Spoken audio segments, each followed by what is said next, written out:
will join us in a few moments. My name is Raza Achakzai, and I will be hosting today's program. The translation has been a long time in the making.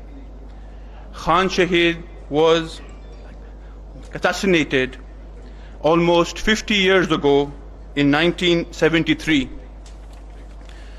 The bulk of autobiography was penned by him whilst he was imprisoned in post-partition independent Pakistan.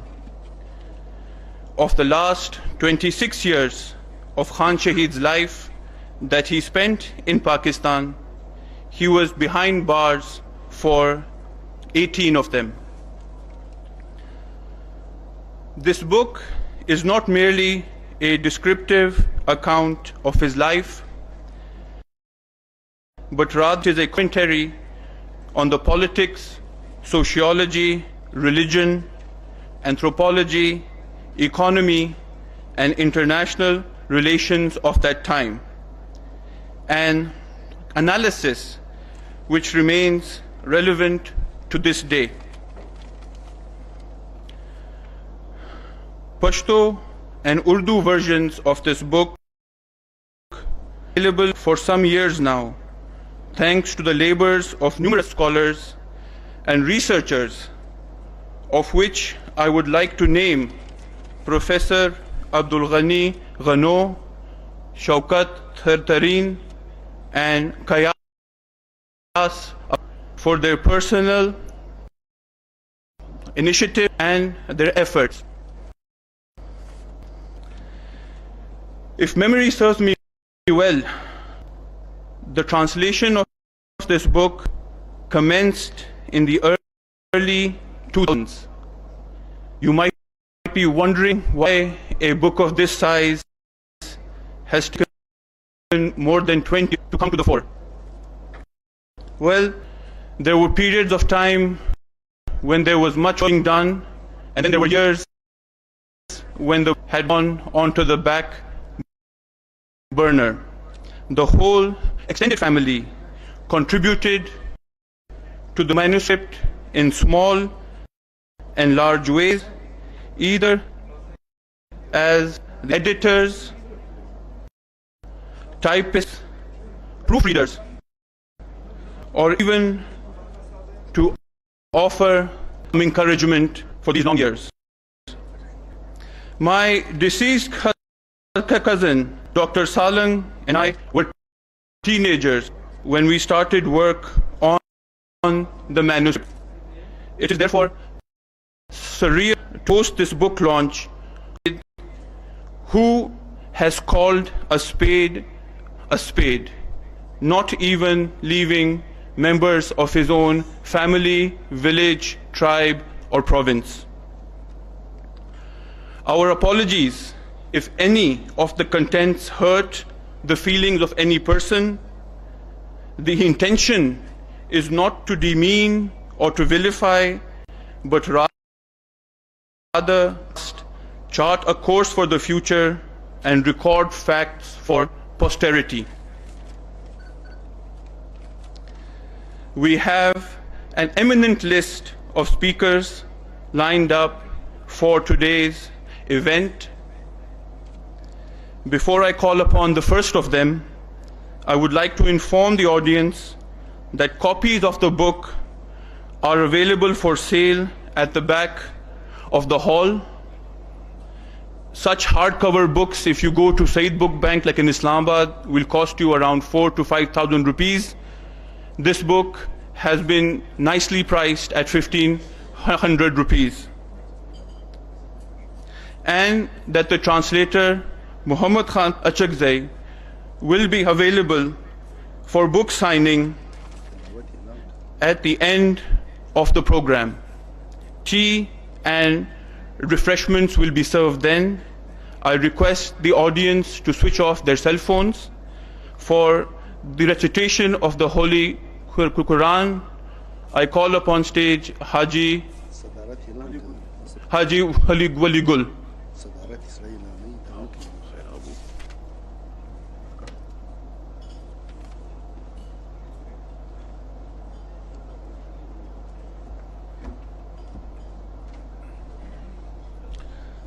أعوذ بالله من الشيطان الرجيم بسم الله الرحمن الرحيم والعصر إن الإنسان لفي خسر إلا الذين آمنوا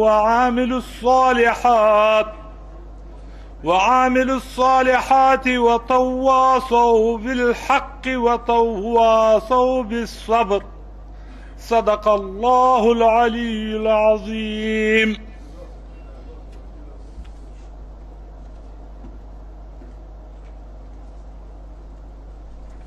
I now call upon Mr. Muhammad Achakzai, the translator of the book, to please come and speak a few words.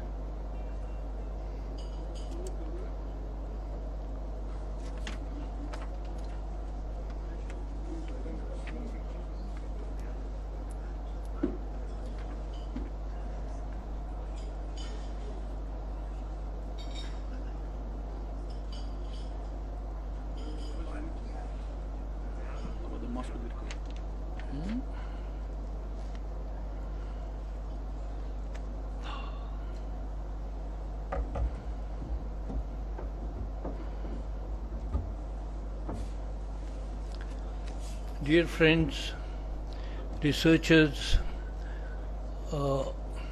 academicians, ladies and gentlemen, I'm highly welcome you to this launching ceremony of the autobiography of Shaheed Abdul Achakzai.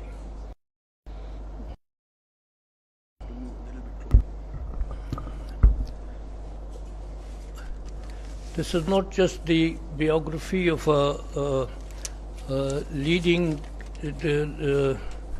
frontline fighter for freedom of India, but it is also the biography of a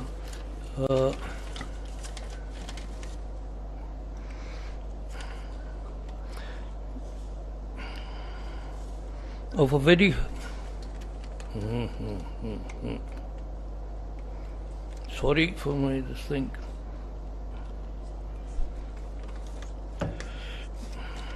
This is not only the autobiography of a great Pashtun leader who spent half of his life behind bars for the moral cause of freedom. It is also an account of the colonial occupation and its doings. It contains the description of the colonial rule in India, and particularly in the Pashtun areas which were annexed from Afghanistan. The Pashtun code of being, that is their philosophical history, social structure, and religious beliefs are all discussed in this book at great length. The protection and development of Pashto language and its script as a working state language was specifically very dear to him. During his first incarnation in Pakistan from 1948 to 1954, he devised a Pashto script for writing to be for easily according to the pronunciation of the Pashtuns.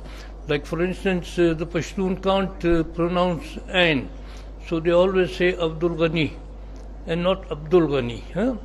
And when they won't say Kahar Khan, they will say Kahar. Huh?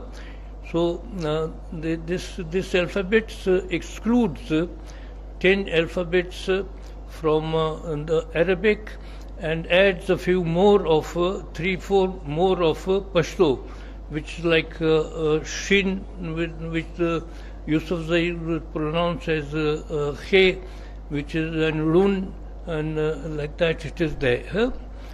And he was then going forward to get a unified script of all the Pashto people, Pashto dialects, done by Napier for Sindh in the 18th century.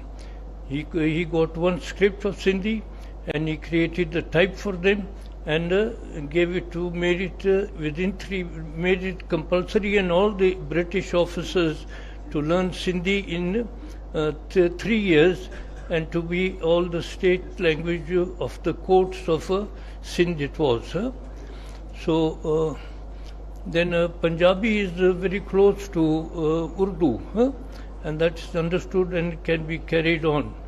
A friend of mine who is a literary person and probably present here, Raza Rabbani once said that Pashto being only a spoken language is going to be a dead language. So this was a concern with him even in those days. Another thing that came from within himself was when they were only a party of 3 people, him, his elder brother, and another relative, Ayub Khan Achakzai, who went to Kabul for national work and died there some years ago. They didn't know how to arrange a public gathering. So Shaheed thought that the best thing would be that it was the month of Ramadan, that after Taraweeh the Mullah speaks and talks, so we will ask the Mullah to talk, explain what the Quranic meaning of Pashto is. So this was stated to him by, he talked to the Mullah said, I can't do it today, you do it.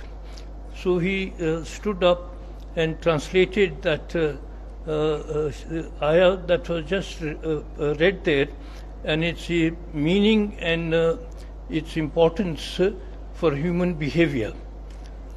And the next morning he went to Quetta, forgetting all about it. And when he was there, the police came around to him that the ASP is calling you.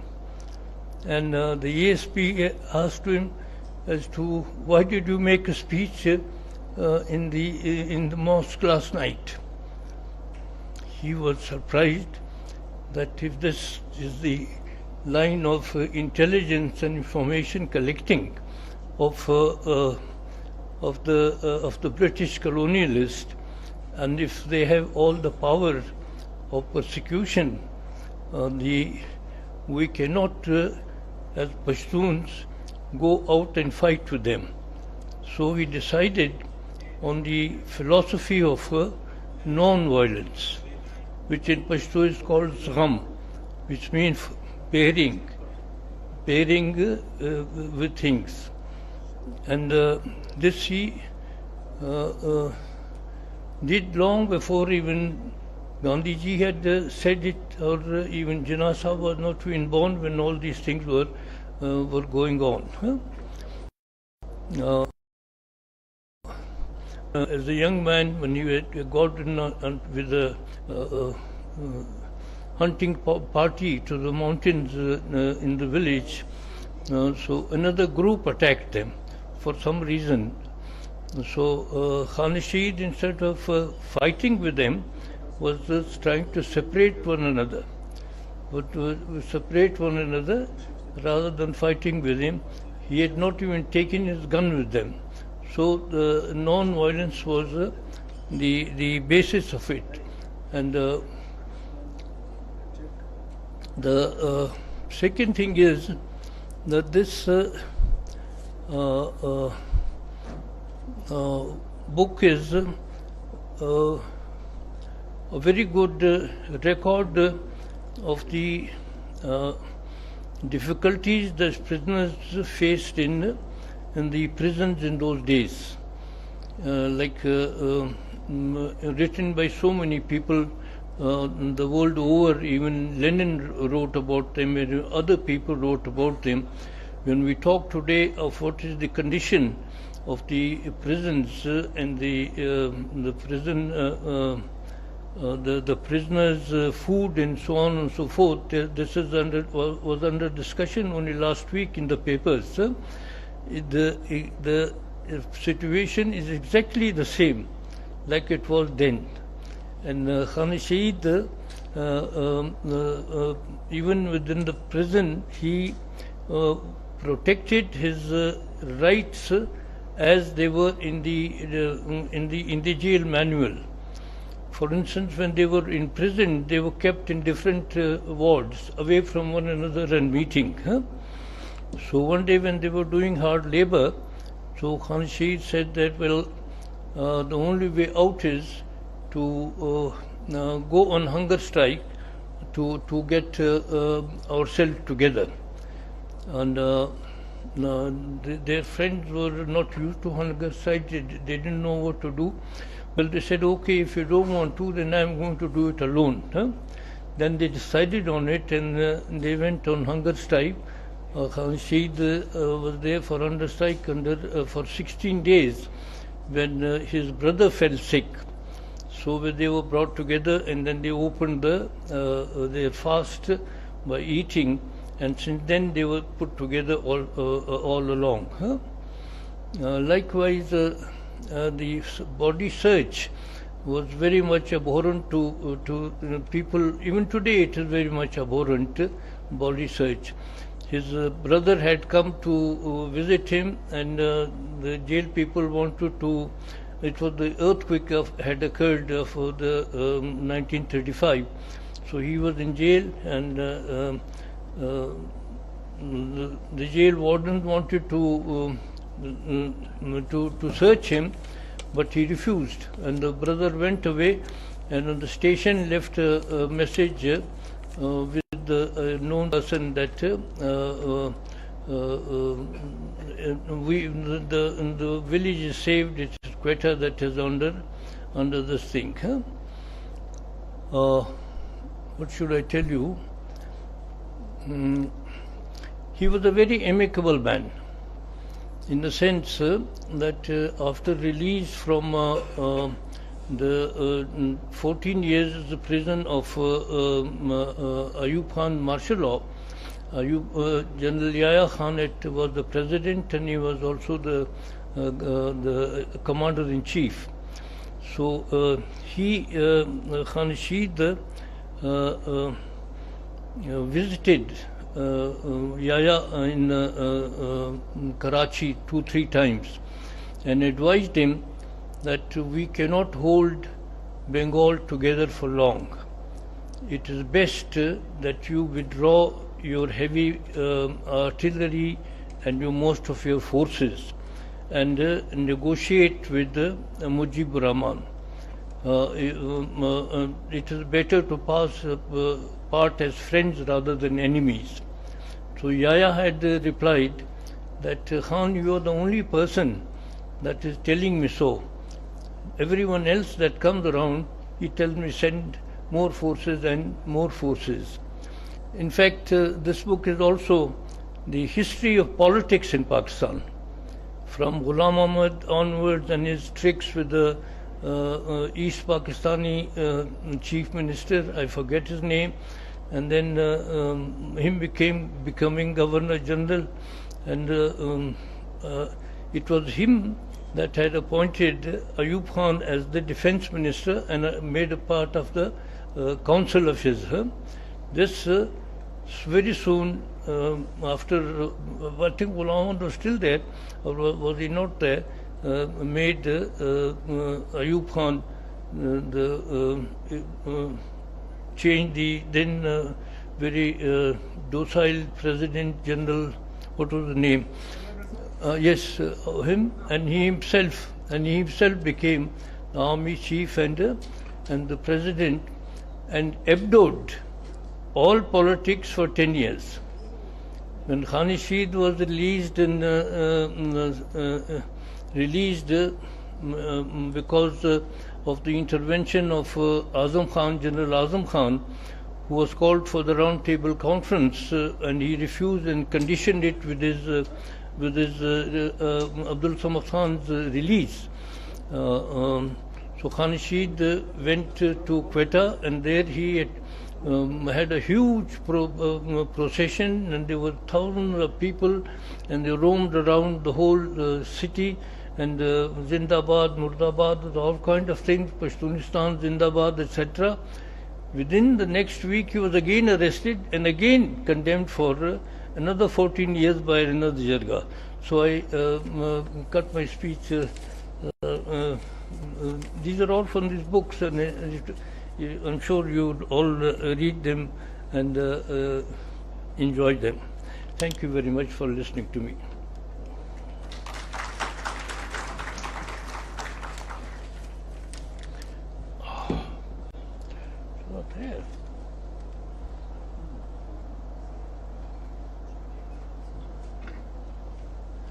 Those were the remarks of Mr. Khaqan Abbasi, the translator of the book.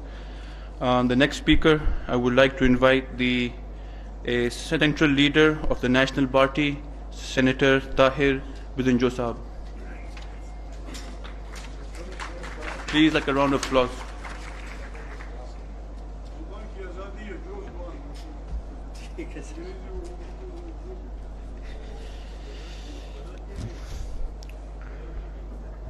مختلف سیاسی جماعتوں سے تعلق رکھنے والے قائدین کرام، دانشور حضرات، ہمارے نہایت محترم محمود خان اچکزئی صاحب، میں سب سے پہلے تو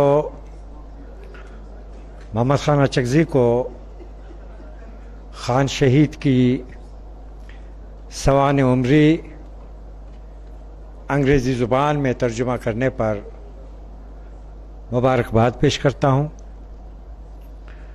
اور میں سمجھتا ہوں کہ خان شہید کی یہ آپ بیتی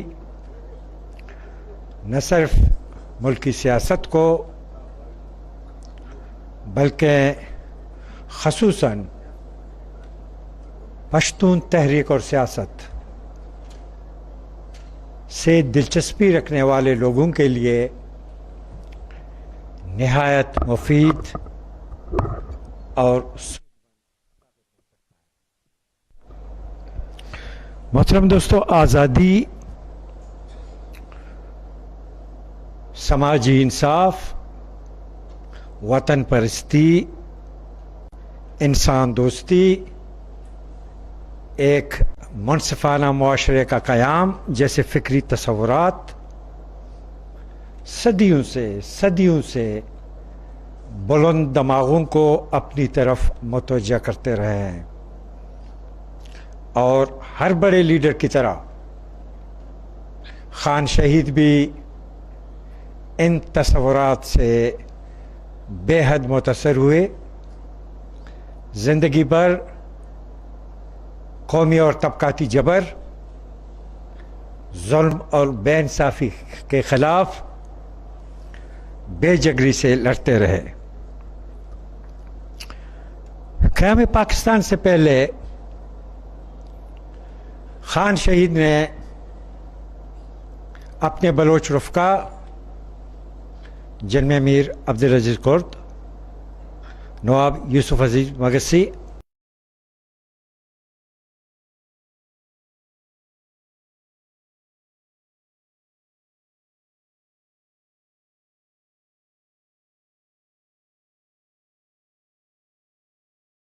برطانوی دور اقتدار کی بربریت اور آمرانہ مزاج کا پتہ بھی لگتا ہے۔ میر خان نصیر مزید لکھتے ہیں کہ خان شہید نے اپنے بیان میں کہا، بلوچستان کی رسوائے عالم طرز حکومت کے خلاف اور بدنصیب بلوچستان کے ساتھ ہمدردی کے اظہار کے لیے کراچی میں جو پبلک جلسہ ہوا تھا، اور بلوچستان کی اخلاقی حمایت کے لیے سندھی، مسلم، پارسی زمہا کی جو کمیٹی بنائی گئی تھی، وہ ہندوستان کی سیاسی تاریخ میں غالباً پہلی مثال ہے، مگر کثر استعمار کی بوسیدہ بنیادوں کے لیے یہی کچھ ناقابل برداشت تھا۔ اس وقت مجھے بعض احباب نے کہا کہ اس کے بعد ارباب استبداد کا سراسیمہ ہونا یقینی ہے، اور اس کی سراسیمگی کا پہلا وار میری گرفتاری کی صورت میں نمودار ہوگا۔ لیکن میں حکومت کو اس قدر غلطیوں کے باوجود بھی صرف خطا کار خیال کرتا تھا، بیوقوف نہیں۔ میں سمجھتا تھا کہ حکومت اس قدر وسیع اور بار بار کے تجربوں کے بعد اس حقیقت کو سمجھ گئی ہوگی کہ دنیا میں نوخیز تحریکوں کو مظالم کی کاد اور قربانی کا خون غیرت سرایت کے ساتھ بڑھایا کرتا ہے، مگر میرا انداز غلط ثابت ہوا۔ سب سے پہلے حکومت نے میرے رفیق اور بلوچستان کے مخلص کارکن میر عبدالعزیز کرد کو گرفتار کر لیا، اس کے بعد مجھے گرفتار کر کے لے گئی۔ اگرچہ میں اپنے پیچھے کوئی زیادہ وسیع اور منظم تحریک چھوڑ کر نہیں جا رہا ہوں، مگر مجھے یقین ہے کہ مظالم کا یہ سلسلہ جیسا کہ توقع ہے اگر جاری رہا تو میرے وطنی بھائی جو اب تک خفتہ یا نیم بیدار ہیں اپنے بستر راحت کو اس آنے والے طوفان سے محفوظ نہ پا کر جان نثارانے وطن کے ساتھ شامل ہوں گے۔ اس میں دو رائے نہیں ہیں، جیسا کہ میر خان نصیر لکھتے ہیں کہ خان شہید کی یہ پاورفل سٹیٹمنٹ ایک تاریخی دستاویز کی حیثیت رکھتا ہے، اور میرے خیال میں ان کی یہ سٹیٹمنٹ بار بار پڑھنے کے لائق ہے۔ اس لیے بھی بار بار پڑھنے کے لائق ہے کہ آزادی تو ہمیں ملی، لیکن خوشگوار تبدیلی تو کوئی نہیں آیا۔ بقول فائز، یہ داغ داغ اجالا، یہ شب گزیدہ سحر، وہ انتظار تھا جس کا یہ وہ سحر تو نہیں ہے۔ جیل سے رہا ہونے کے بعد 1938 میں خان شہید نے استقلال اخبار جاری کیا اور اپنی جماعت انجمن وطن کی بنیاد رکھی۔ گو کہ انجمن وطن کا انڈین نیشنل کانگریس کے ساتھ انڈین نیشنل کانگریس کا کوئی ذیلی شاخ یا تنظیم نہیں تھا، البتہ بر صغیر کو غلامی و محکومی سے نجات دلانے کے لیے وہ کانگریس پارٹی کے ساتھ کام کرتا تھا۔ لیکن انگریز حکمران انجمن وطن کو کانگریس پارٹی کی ایک ذیلی شاخ سمجھتے تھے۔ اس طرح خان شہید کو بلوچستانی گاندھی کا لقب دیا گیا۔ یہ بات بھی یاد رکھنے کے قابل ہے کہ انجمن وطن عدم تشدد کی سیاست پر پختہ یقین رکھتی تھی۔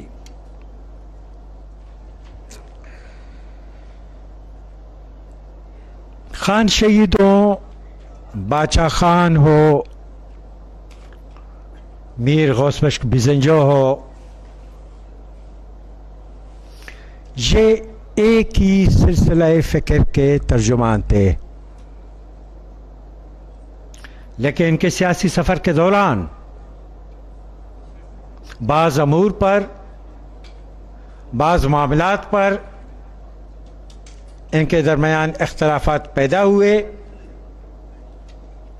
جس کی وجہ سے خان شہید نے نیشنل عوامی پارٹی سے علیحدگی اختیار کی۔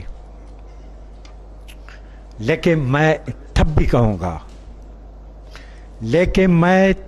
کہوں گا خان شہید ہو، خان عبدالولی خان ہو، بابا بیزنجو ہو، یہ ایک ہی تصویر کے دو رخ ہیں، یہ ناقابل جدا ہیں، اور بلوچ اور پشتون عوام میں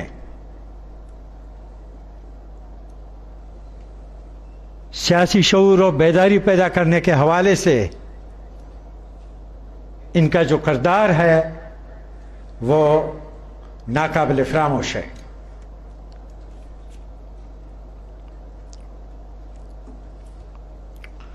خان عبدالولی خان ہوں، بابا بیزنجو ہو، خان شہید ہو اور ان کے رفقا ہو، یہ سب کے سب اس بات پر پختہ یقین رکھتے تھے، ان سب کی یہ متفقہ رائے تھی کہ پاکستان ایک ملٹی ایتنک ریاست ہے، ایک کثیر القومی ریاست ہے، اور صوبوں کو مطمئن کرنے کے لیے ضروری ہے کہ پاکستان کو ایک ٹرو فیڈریشن میں تبدیل کیا جائے، وسائل اور اختیارات کی منصفانہ تقسیم کی جائے۔ اور میں سمجھتا ہوں کہ 2010 کو وجود میں آنے والی، بس میں ختم کر رہا ہوں، وجود میں آنے والی 18ویں ترمیم اس ضمن میں ایک بہت بڑی پیش رفت ہے، جس پر سنجیدگی سے عمل کر کے، مینو ان عمل کر کے کافی حد تک صوبوں کو مطمئن کیا جا سکتا ہے۔ لیکن بدقسمتی سے جو طاقتور حلقے ہیں، جو طاقتور قوتیں ہیں، وہ 18ویں ترمیم کو، ان کے لیے 18ویں ترمیم قابل قبول نہیں ہے۔ ان کا کہنا ہے کہ 18ویں ترمیم کے نتیجے میں ملک میں علیحدگی پسندی کے رجحانات کو فروغ ملے گا۔ ہماری رائے اس کے بالکل برعکس ہے۔ ہم یہ سمجھتے ہیں 1950s میں 1960s میں اگر 18ویں ترمیم جیسی کوئی ترمیم موجود رکھتی تو پاکستان ہرگز نہ ٹوٹتا، اور 18ویں ترمیم کو اگر چھیڑنے کی کوشش کی گئی، اس کو ختم کرنے کی کوشش کی گئی، تو اس کے نہایت تباہ کن اثرات نکل سکتے ہیں۔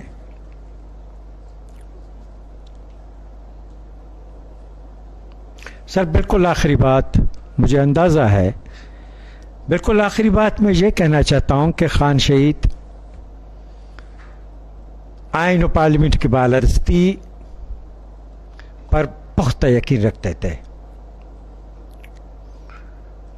لیکن تاحال ملک میں آئین و پارلیمنٹ کی بالادستی قائم نہ ہو سکی۔ ہمارے بعض دانشور حضرات کی رائے میں اس کی ذمہ دار عسکری قیادت ہے، اور بعض دانشوران کی رائے میں نہیں، اس کی ذمہ دار سیاسی اشرفیہ اور سیاسی جماعتیں ہیں۔ میری رائے میں دونوں اس کے ذمہ دار ہیں۔ طاقت اور اشرفیہ بھی اس کی ذمہ دار ہے، ہمارے ملک کی سیاستدان بھی اس کے ذمہ دار ہیں۔ اور اگر سیاسی جماعتوں نے، اگر سیاسی اشرفیہ نے، اگر طاقتور حلقوں نے، اگر پاورفل اداروں نے اپنے اغلاط کو درست نہیں کیا اور غلطیوں پر غلطی دہراتے رہے، تو اس کے جو نتائج نکلیں گے، اس کے ذمہ دار ملک کے اصلی حکمران ہوں گے۔ لیکن بدقسمتی سے مجھے تو کم از کم، میں تو سیاسی اشرفیہ سے بہت مایوس ہوں اور میں سمجھتا ہوں کہ ان غلطیوں کو دہرانے کا سلسلہ جیسے آثار بتا رہے ہیں غلطیاں دہرائی جائیں گے. بالکل سر، آخری بات یہ ہے کہ وہ شخصیت جو زندگی بھر عدم تشدد کی سیاست کے خلاف لڑتا رہا از خود تشدد کا نشانہ بنا. آپ انگریزوں کے خلاف کھڑی رہیں اور قیام پاکستان کے بعد آمروں کا مقابلہ کیا. خان شہید کی خدمات ناقابل فراموش ہیں.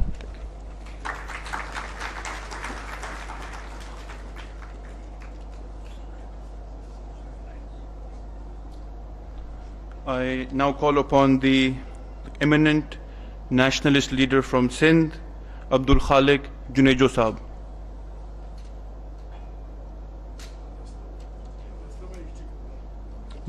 Hello? Hello? یار یہ مائک بند.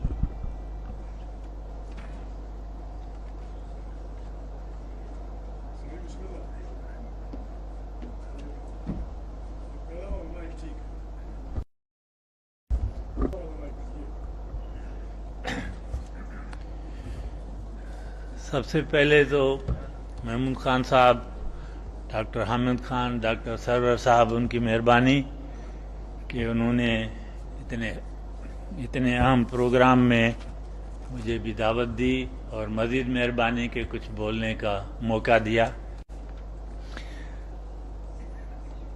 ان کی جتنی لمبی جدوجہد ہے اتنی لمبی کہانی ہے، ٹائم بہت تھوڑا ہے. کوشش کروں گا میں کہ اس کو مختصر چیزیں رکھوں.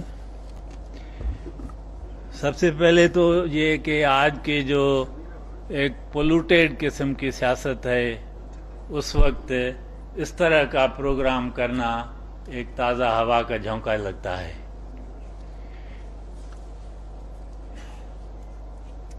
خان عبدالصمد اچکزئی کے لیے میں اگر مختصر کہوں تو مجھے یہ کہنا پڑے گا کہ he was the man of freedom. Hindustan کی بھی آزادی، بلوچستان کی آزادی، پشتونوں کی آزادی، مطلب آزادی سے شروع ہو کر آزادی پہ ختم ہو، ان کی کہانی ایسے ہی لگتی ہے. ایک شخص ایک ہی وقت میں اتنے سارے شعبوں میں اتنا نمایاں کام کرے، جو مجھ سے پہلے دوست کہہ گئے جنہوں نے ابتدا کی اور پھر جو کتاب کے ٹرانسلیٹر ہیں، میں ان کو دہرانا نہیں چاہتا کہ اتنے سارے شعبوں میں انہوں نے کام کیا ہے. خاص چیزیں جو لگتی ہیں، عدم تشدد کی بات. عدم تشدد اپنے طور پر ایک بہت بڑی بات ہے، لیکن یہ اس وقت اور زیادہ بڑی بات بن جاتی ہے، اس کی اہمیت بڑھ جاتی ہے کہ عدم تشدد پشتونوں میں کیا جائے. جو ہتھیار کو اپنا زیور کہتے ہیں، جو ہتھیار کو اپنے ساتھ لے کے چلتے ہیں، سایہ کہتے ہیں، ان میں عدم تشدد کی بات کرنا اس سے دوسری جگہوں سے زیادہ اہمیت رکھتی ہے، جو عبدالصمد اچکزئی خان نے کیا. دوسری خوبی مجھے جو یہ کتاب پڑھ کر نظر آئی کہ وہ 100 سال پہلے عورتوں کو بہت اہمیت دیتے تھے، عورتوں کی مجموعی سماج کی ترقی میں ان کے حصے کی اہمیت کو جانتے تھے، اور اس کے لیے انہوں نے بات کی. اور مجھے جتنا نظر آیا ہے اس کے کتاب پڑھنے سے کہ وہ اپنے خاندان میں بھی اپنی بیٹی کو زیادہ چاہتے تھے محمود خان اور حامد خان سے، مجھے جو لگا ہے. باقی یہ محمود خان کی خوش قسمتی ہے یا خوش قسمتی نہیں ہے کہ انہوں نے کہا کہ میں بچوں کے لیے ورثے میں تعلیم کے علاوہ کچھ نہیں چھوڑ کے جا رہا. یہ وہ بتائیں گے کہ یہ ان کے لیے خوش قسمتی کی بات تھی یا نہیں تھی. جیل ان کی بات کرنا میرے خیال میں یہ قابل ذکر بات نہیں وہ کتنا اور کون سا عرصہ جیل میں رہے، بلکہ یہ قابل ذکر ہے کہ وہ کتنا اور کون سا عرصہ جیل سے باہر رہے. اتنا زیادہ وہ جیل میں رہے ہیں کہ یہ عبدالصمد اچکزئی صاحب، بادشاہ خان، جی ایم سید، یہ اتنا عرصہ جیل میں رہے ہیں کہ جیل سے باہر رہنا قابل ذکر چیز بن گئی ہے. اور لکیر کے دونوں طرف جیل میں رہے، 47 کی لکیر دونوں طرف جیل میں رہے ہیں. انگریز کی جیل میں بھی رہے تو پاکستان کی جیل میں بھی رہے. انگریز کی ریاست کیا تھی اس سے تو ہم سب واقف ہیں، تو اس کی جیل میں بھی یہ رہے اور پھر پاکستان کی جیل میں بھی رہے. تو یہ پاکستان کی ریاست کے بارے میں بھی ایک تبصرہ ہے جس کی تفصیل میں جانے کی ضرورت محسوس نہیں کرتا.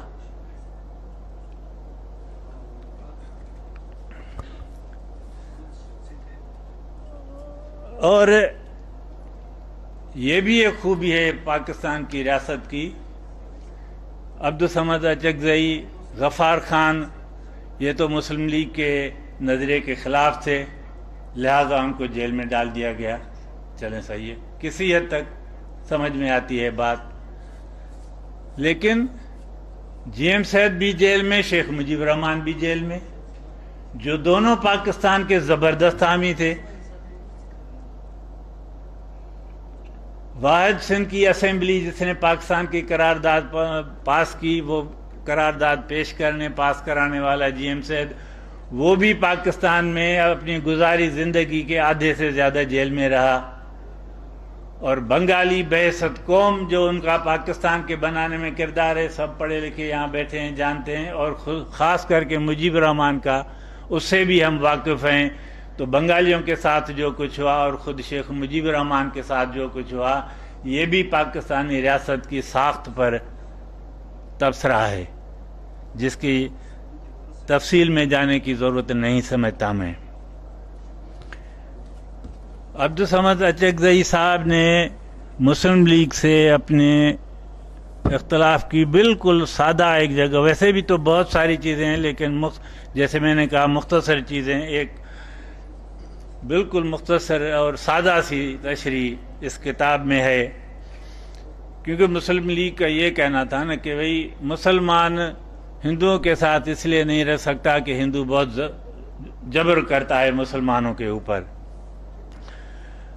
تو وہ کہتے ہیں کہ ان Balochistan with the ratio of Muslims to non-Muslims much higher than anywhere else in India, the question of Hindu dominance was irrelevant. In Balochistan, the Muslim and non-Muslim immigrants from other parts of India jointly exploited the local population in the field of commerce, services and education and were province.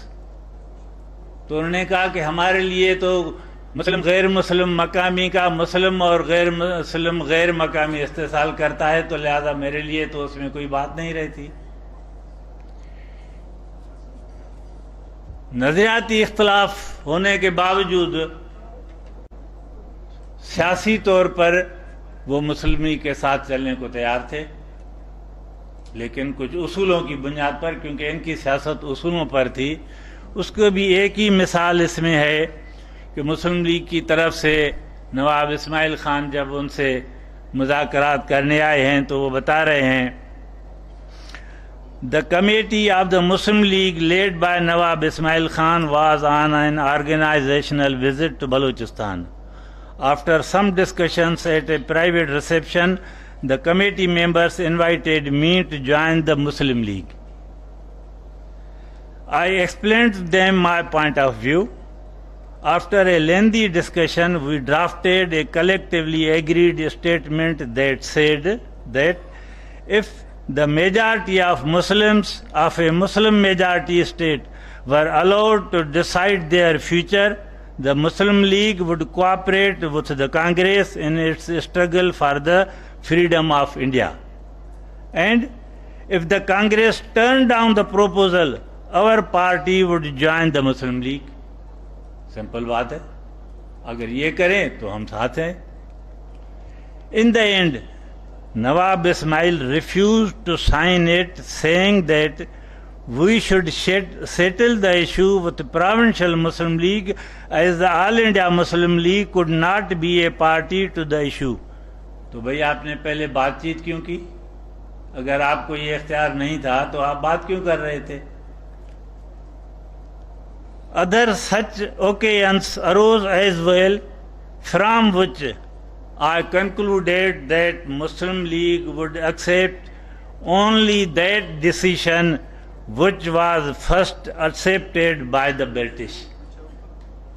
It was not possible for us to lay so much trust in the British. تو میں سمجھتا ہوں یہ جو ان پر الزام لگتے ہیں، اور پشتونستان کے بارے میں خان عبدالصمد اچکزئی اور غفار خان اور دوسرے دوستوں کو کئی جیلیں اس نام پر دی گئیں کہ وہ چونکہ پشتونستان کی بات کرتے ہیں. وہ بھی اس کتاب میں تفصیل سے وہ واضح کرتے ہیں کہ پشتونستان سے مراد یہ ہے کہ جو اس وقت کے پاکستان میں جتنے بھی پشتون اسپیکنگ میجارٹی والے علاقے ہیں ان کو ملا کے ایک صوبہ بنا دیا جائے. پشتونستان سے یہی مراد ہے. کلیئرلی وہ وہی جگہوں پر لکھا ہوا ہے، لیکن ان کو اسی بنیاد پر کئی سال جیلوں میں ڈالا گیا.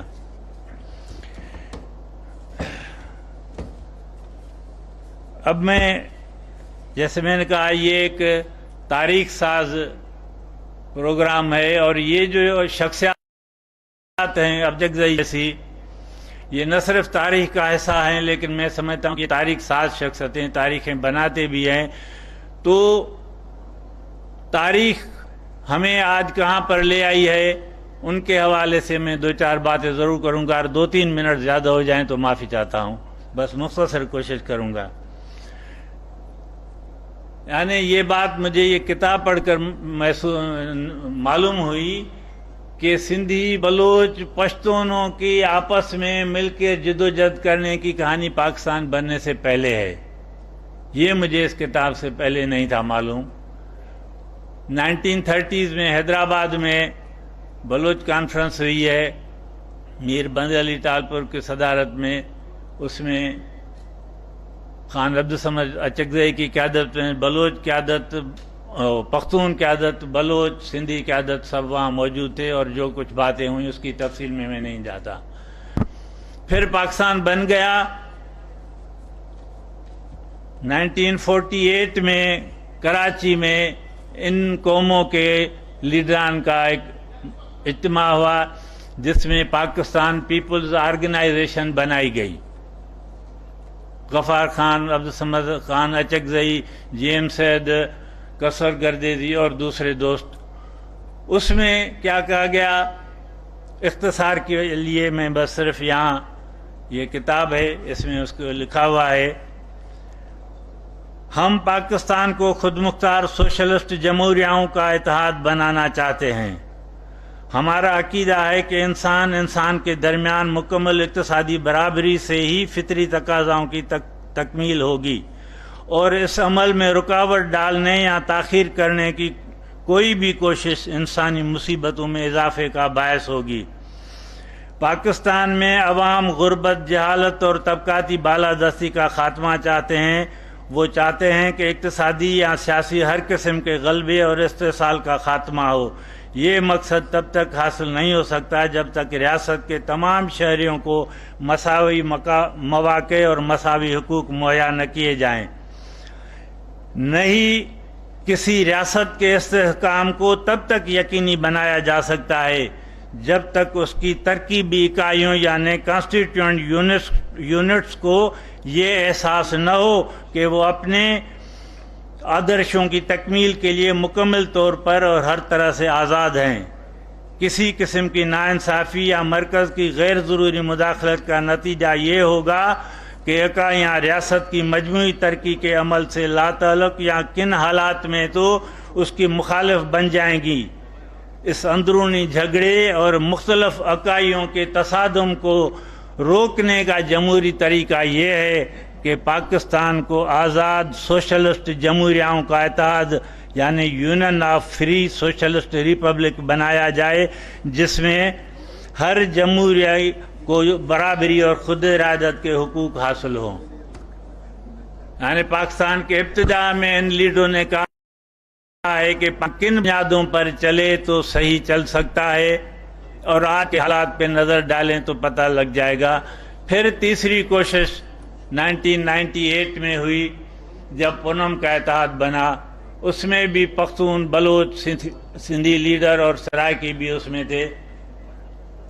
پھر وہی بات دہرائی گئی کہ شاید اب اتنا سب کچھ ہو چکا ہے، 71 گزر چکا ہے، تو شاید کچھ سوچ میں تبدیلی آئی ہو. تو پھر انہوں نے کہا، اور اس میں وہی ہے بات، کہ جس بنیاد پر 1940 کی ریزولوشن کے بنیاد پر یہ ملک بنا ہے، اسی قرارداد کے میں لکھ کے لایا تھا. میں وہ تفصیل سے نہیں پڑھ رہا اس لیے کہ چٹ آ گئی ہے. صرف اس کی پہلی جو شک ہے کہ 1940 ریزولوشن کے لیٹر اینڈ اسپرٹ میں محمود خان بیٹھے ہیں، اس کی لیٹر اینڈ اسپرٹ کے مطابق تمام اس ملک کو ملٹی نیشن اسٹیٹ تسلیم کیا جائے، اور تمام قومی ریاستوں کو برابر کی اور خود مختار حیثیت ان کی جو 40 میں کہا گیا ہے اٹانامس اینڈ ساورن، وہ کی جائے. اب آج تک کیا ہوا ہے اس کی تفصیل میں نہیں جاتا، لیکن بس آخری بات یہ ہے کہ پونم ابھی ختم نہیں ہوئی ہے، اور سردار رضا ربانی منگل کی وفات کے بعد اس کے لیڈر محمود اچکزئی ہیں، یہاں بیٹھے ہیں، اور انہوں نے یہاں بیٹھے ہوئے کافی دوستوں نے وہ سنی ہوگی جو تقریر Sindh supreme court bar association نے جو یہاں کانفرنس اسلام آباد میں کی تھی. تو انہوں نے جس طرح اور جس وثوق سے سندھی، بلوچ، پختون اور سرائکی قوموں کی طرف سے وہاں جو بات کی، انہوں نے ہم سے کسی سے نہیں پوچھا تھا، کسی سندھی سے، کسی بلوچ سے، کسی سرائکی سے نہیں پوچھا تھا، لیکن تمام سندھیوں، تمام بلوچوں اور تمام سرائکیوں کی نمائندگی کی تھی جو انہوں نے کہا تھا. اور میں بس اس کی یاد دہانی اور سپورٹ کر کے لوں گا کہ اگر اس ملک کو کسی صحیح سمت میں چلانا ہے تو یہی ایک بات ہے جس پر غور کرنا چاہیے.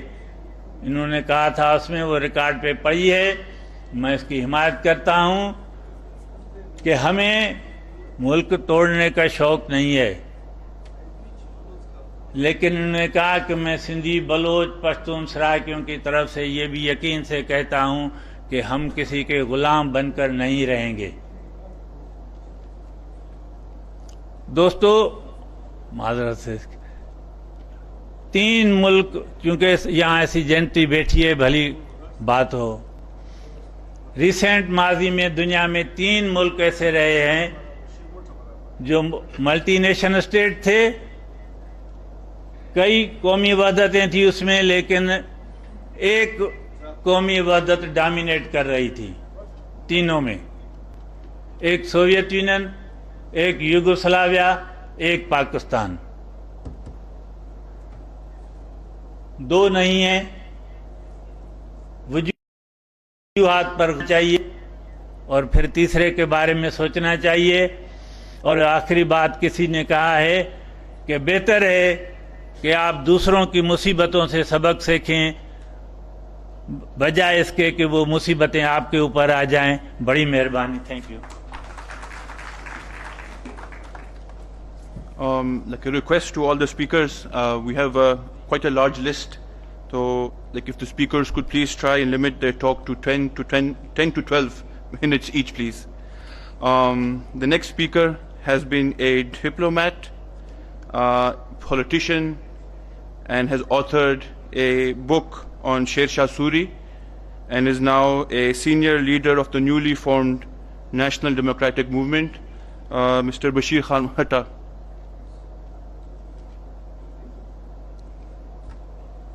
بشیر خان مٹا صاحب.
دا ورته معلومه نه ده چې موږ د کومې راغلو، کومو خوا ځو او کومو خوا دې لاړ شو.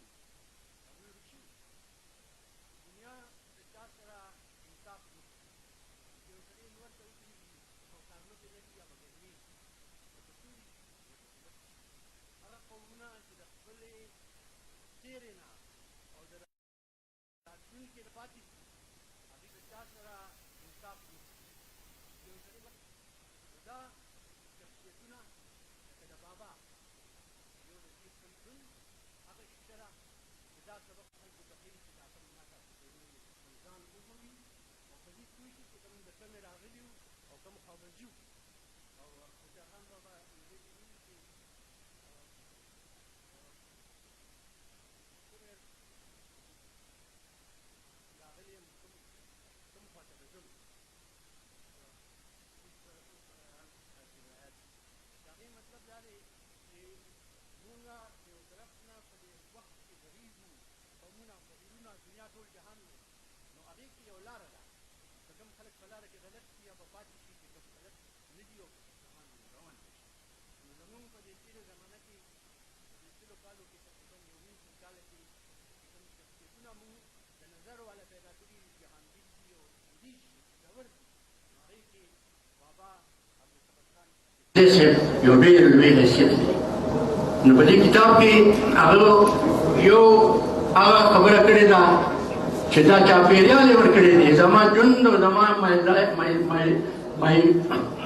autobiography چې لیکلې ده، نو هغې لیکلي دي چې زما ژوند او دا زمانه چې کومه ده لایف سره کنیکټ کړی دی، ټایم سره کنیکټ کړی دی، مای لایف اینډ ټایم.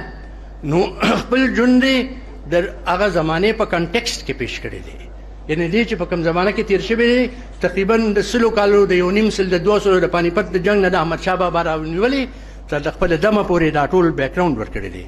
یوازې دا نه چې زموږ د پښتونخوا یا د خپل کلي یا د خپل ملک، بلکې د دې ټول محیط او ایون د غټو انټرنیشنل ټرینډز یې پکې، نو هغه خپل کنټیکسټ یې په یو خاص بیکګراونډ کې یو چاپېریال کې اچولی دی. نو تا ته هغه ښکاري چې دا کوم خوا روان دی او د کومې را روان دی.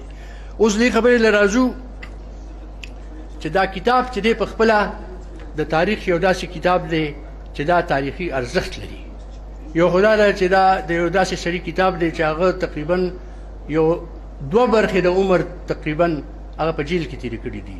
نو سړی چې دا کتاب راواخلي نو دا فکر کوي چې دا به د تاوتریخوالي نه ډک وي، دې کې به یو داسې داسې تیزابي عنصر ډېر وي او یو پیغام چې څنګه د هغه ژوند او هغې سره به پیوست د هغې مزاج وي. خو زه رښتیا خبره دا ده چې زه ډېر حیران شوم چې بابا چې دا 40 کاله د خپل ژوند په جیل کې تېر کړي دي په 6 کې، باوجود د هغې د هغه په روح یا د هغه په روحیې باندې څه منفي اثر نه دی کړی.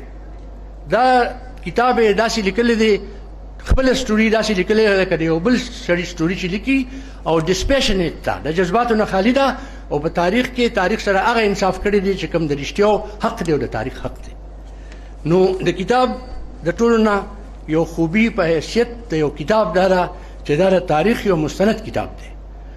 داسې یو کتاب نه دی چې یو پروپاګنډا ده. مثلا یو انقلابي لیډر کتاب لیکي، هغه شروع شي د انقلاب نه، د ترخې خبرې نه، د جذباتو.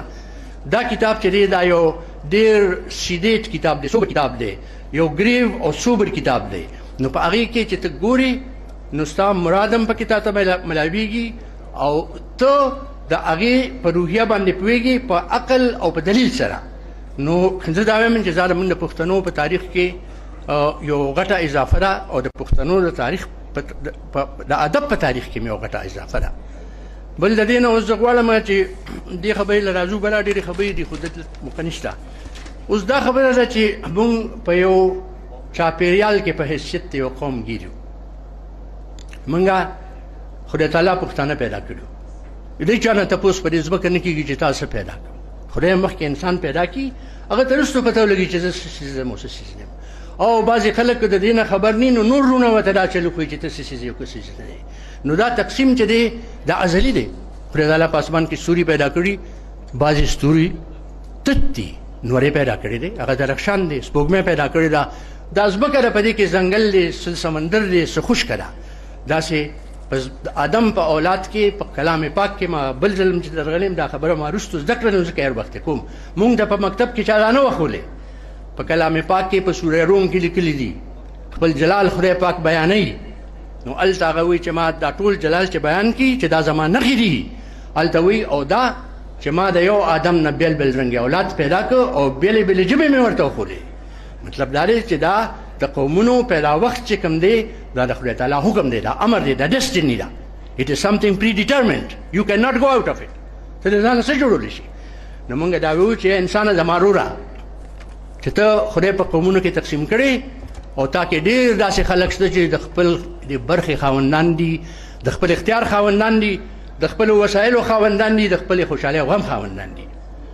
نو ما نه ولې دا حق اخلې ما نه ولې دا حق اخلي چې ته په خپله لرې یو سړی په خپله په خېټه موړ دی ته وایې ما له ډوډۍ راکړه وایي ډوډۍ څه لکې د دې په ځای ورزش کوه ته مه خوره نو ما ته ووایه چې زه به ډوډۍ نه خورم نو هر سړی چې دی د اسلام نه بیرون نیسو چې زموږ مذهب دی برحقه موږ د خدای ذات منو الهامي کتابونه منو د عرب نه بیرون نیسو عرب څوک دي عربو ما ته مخکې دا معلومه نه وه نو ما 19 قومونه 19 سلطنت دي یو داسې شته چې هغه وایي چې دا سلطنت اسلامیه دی یو وی المملکت سعودیه عربیه کینګډم نو سعودیه مو سره یو ځای کړی دی او عرب مو سره یو ځای کړی دی هلته د مراکو دی د عرب کینګډم اف مراکو دی ایجپت دی د Arab republic of Egypt Algeria دا د عرب ریپبلیک اف الجیریا ولې ورسره عرب لیکي امیریټ د عرب امیریټ دی دی ورسره ولې امارات نه لیکي نو موږ دا وایو ښه کوي چې لیکي ورسره ځکه چې عرب دي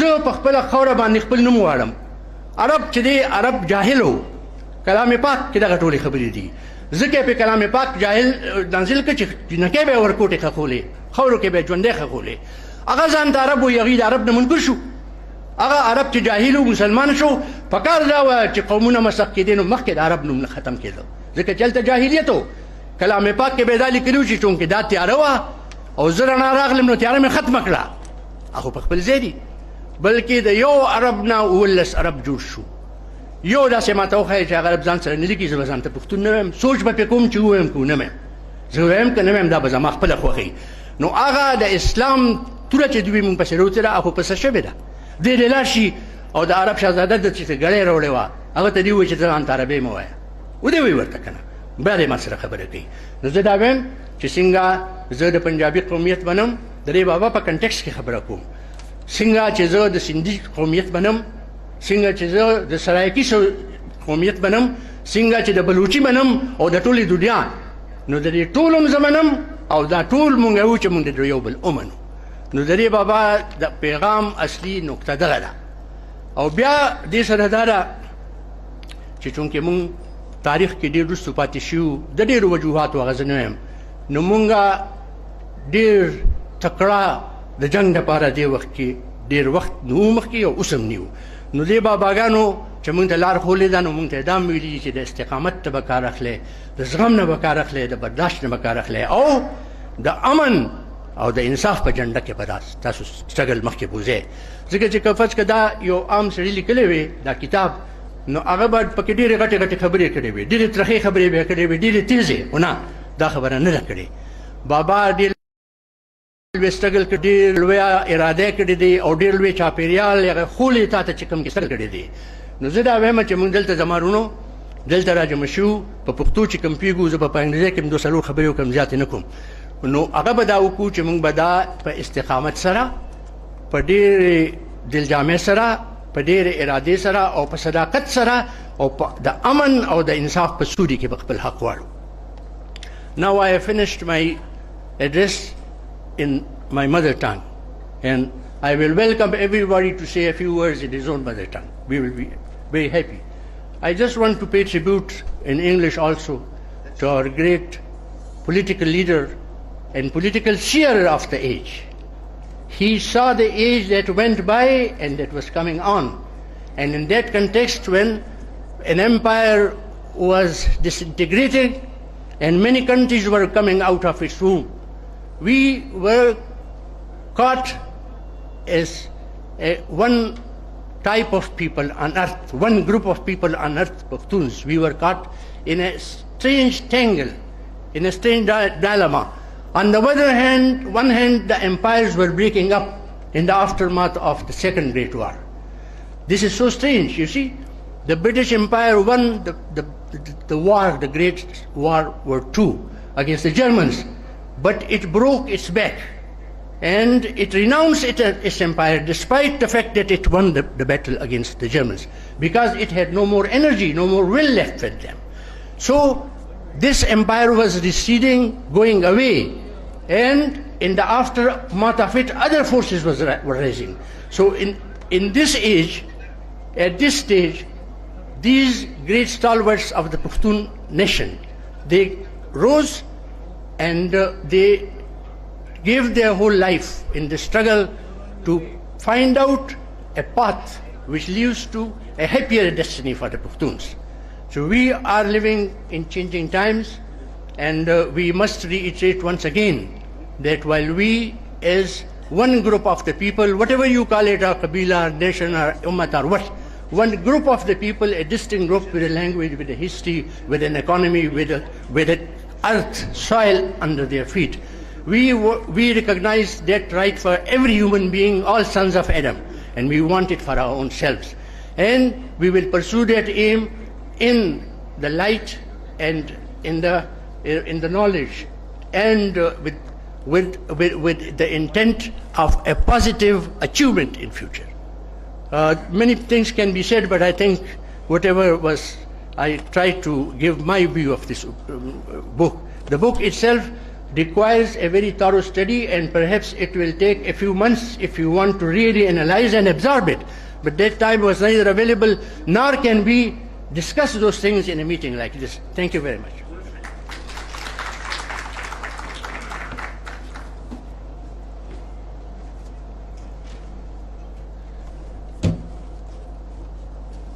The speakers are again requested to please remain within the time limit. The next speaker is a through and through Muslim leaguer. He started his life as a journalist and has since moved on to becoming a thought leader and now heads a prestigious Pakistan-China think tank. I would like to invite to the dais Senator Mushaed Hussain Syed Saab.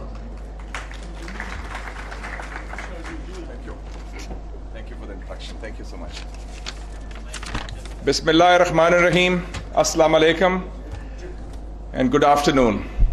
It's a great privilege and pleasure for me to be speaking at the launch of the autobiography of one of the great fighters for freedom in the South Asian subcontinent.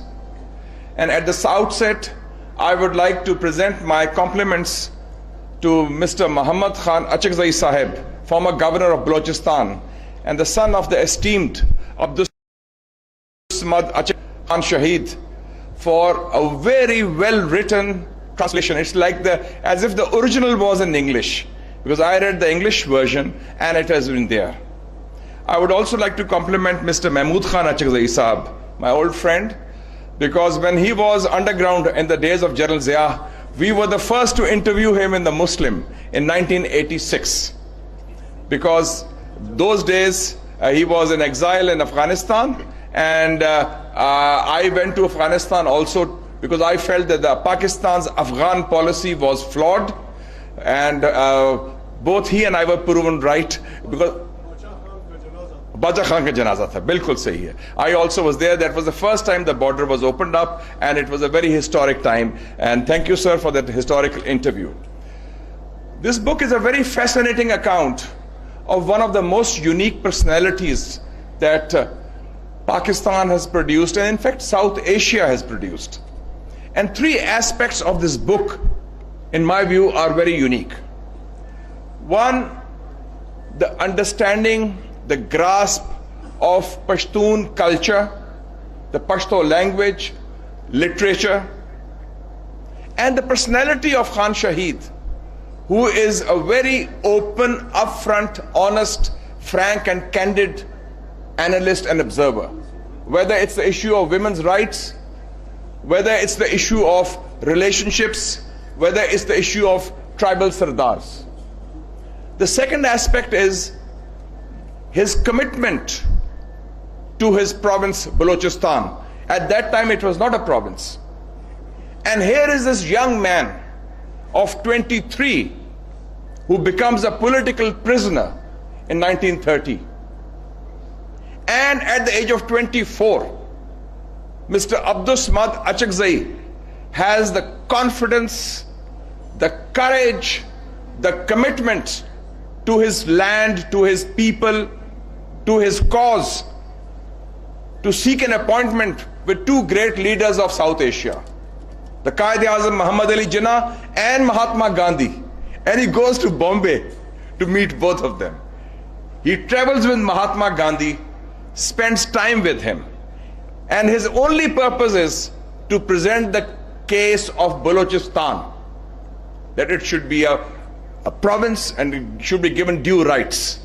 And then he seeks an appointment with the Quaid-e-Azam and meets him at Malabar Hills in Bombay at his residence. The Qaid speaks to him in English and he speaks to him in Urdu, but they communicate. And this is because just before they are going to the Roundtable Conference in London, RTC, in 1931. And then the third aspect of this book, which is very impressive, is the global worldview of this young, brilliant Pashtun nationalist, Abdul Achakzai Sahib. Two speeches of his in the book are worth reading. One is at the age of 27, when he is a political prisoner. He addresses the court, and you can see his global view. The other one is in 1939, when he addresses the political party that he formed, Anjuman-e-Watan.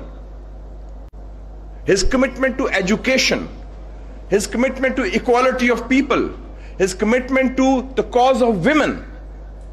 People say Pashtuns are very conservative. We're talking of 80 years ago. He's talking of women's rights. And very frankly also, relationships are being discussed.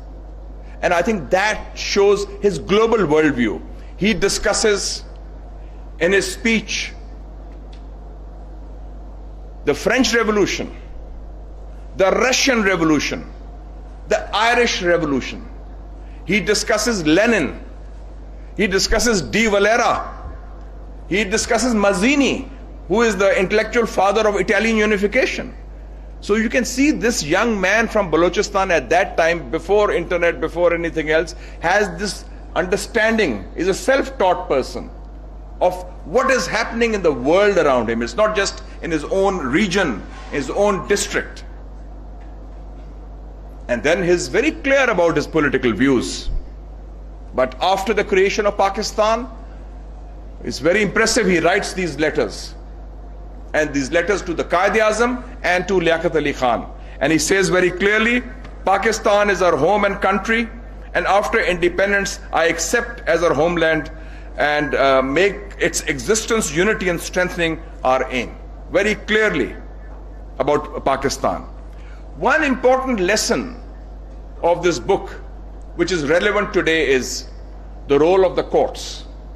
When he addresses the courts, he says, humanity has suffered and has been a victim of court of law's iniquitous judgment.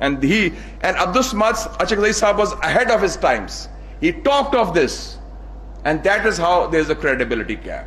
So I feel that learning from this book, I'm reminded of the saying of the great Chinese leader, Deng Xiaoping, and he said, seek truth from facts. And the facts are in this book. and the truth comes out very clearly. So I compliment your family also, sir, Mr. Mahmood Achakzai Sahab, Mahmood Sahab, aapko bhi, aap doston ko bhi. And I think this should be compulsory reading for students of history. And also I would like his observations as a journalist, because I've been a journalist also. He launched the first publication in Balochistan called Istiqlal. There was no Indian Press Act, but he made sure that in Balochistan there would be a voice.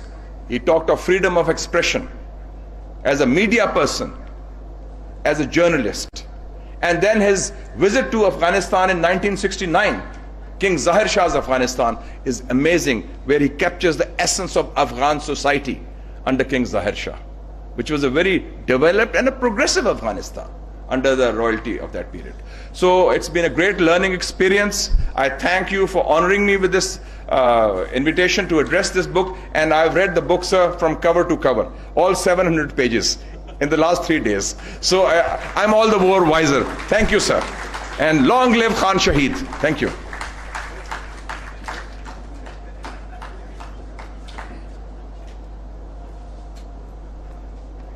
Thank you, sir, for your statements, and from your speech we could all guess that we only got to book to you about 1 week ago.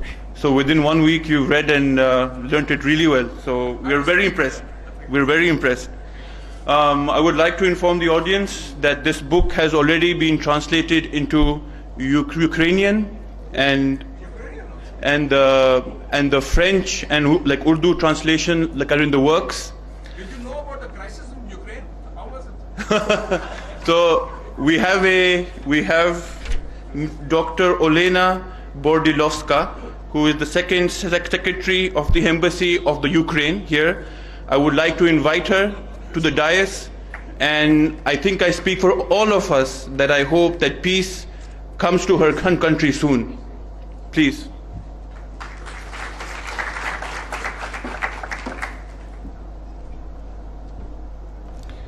Good afternoon. Assalamu alaikum. Respected Sir Muhammad Achakzai, respected Mahmood Achakzai Sahab, honorable guests, and dear friends. First of all, let me convey the apologies from the side of the Ambassador of Ukraine, His Excellency Markian Chichuk, who wished to be here with you as well, but unfortunately, because of a very urgent agenda, he could not be here with us, very unfortunately.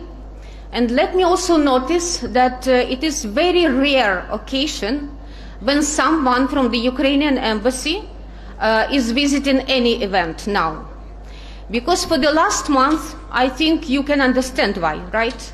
Because for the last month, we have, excuse me, not a crisis in Ukraine. We have a full-scale invasion from Russian Federation into Ukraine. And Ukrainian army and Ukrainian people are resisting this second largest army in the world. And I would say we resist quite successfully. But still, of course, our hearts, our thoughts are there in Ukraine with our dearest one, with our families, with our friends who suffer from bombings and strikes of Russian army.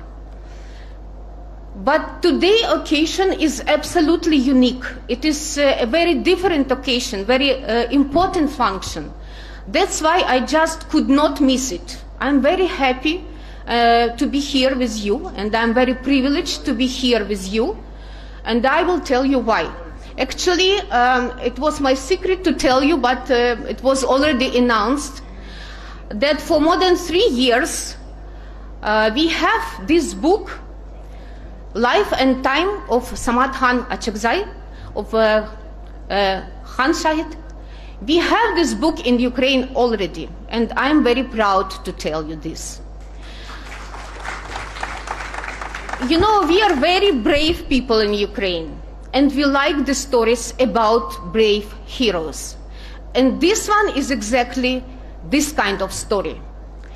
Yes, we have many heroes in Ukraine as well, but we are very open, we are very eager to know the history of other peoples. We are very, we are freedom lovers, and that's why we like this kind of story. This translation has been made by my colleague, Ukrainian diplomat and very talented writer Vasil Ivashko, together with Dr. Gulam Sarwar, more than 3 years ago, and we provided 2 very important presentations of this book in Ukraine.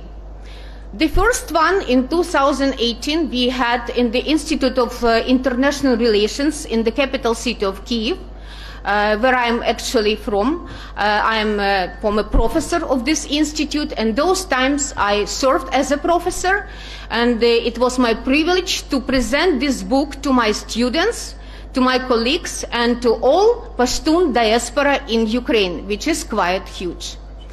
The second presentation has been made in half of the year in one of the biggest libraries in Ukraine, which is Parliamentary Library, the National Library of Ukraine.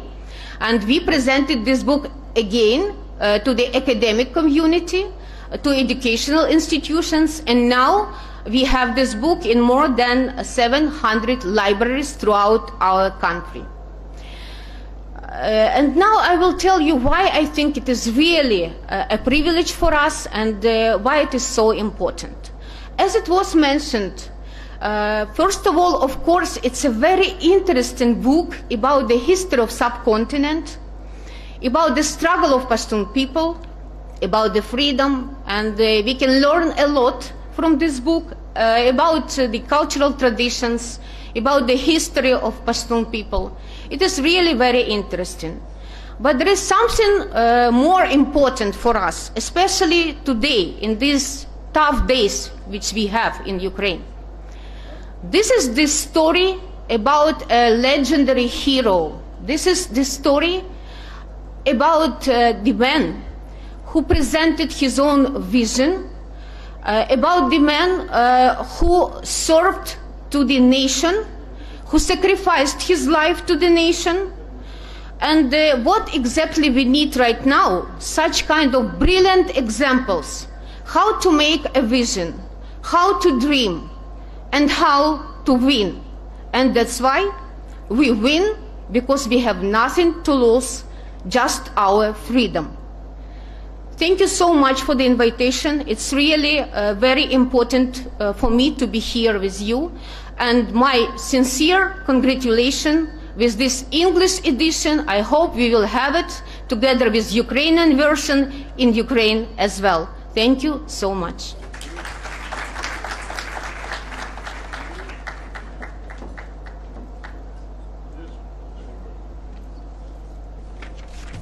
Thank you for your speech, Madam Secretary. We all hope that peace comes soon and that we can invite you once again in happier times. Russia and Ukraine have a long and shared history. A really famous author, Nikolai Gogol, was born in Ukraine, but then he wrote in the Russian language. So there is a lot of shared heritage there. And we hope that the Russian translation of this book will also be out by the end of this month, so whoever can read it here. The next speaker is an eminent lawyer and a former president of the Supreme Court Bar Association. There are more than one person who fit the criteria here, so I would like to invite the older of the two, Hatifa Friedi sahab, tasu rasi. No, daga baad baga wuke. Aga be bya rasi.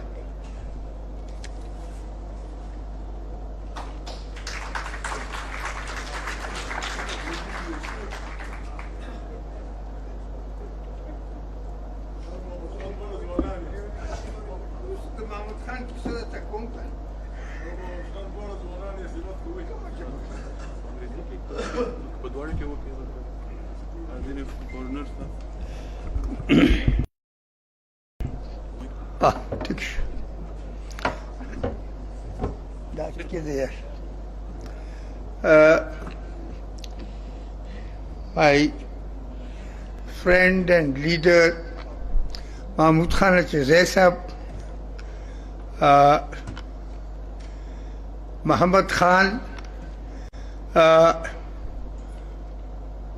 Achakzai sahab, and Sahibzada Imtiaz Sahab, ladies and gentlemen, it is my privilege. I am grateful that I have been invited, though the book was not supplied to me. So I'll purchase it, not only one, but hopefully 4. Then it was indeed a very pleasant surprise for me when I heard that Mahmud Khan has translated it. Mahmud Khan, I was in my previous economics, he was my senior in the final year economics. So we were together in the university, and we were together turned out of the university.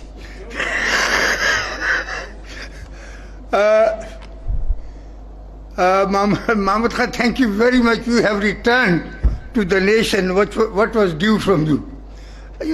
I'm not concerned what you did as a governor, what you did as a member of planning commission.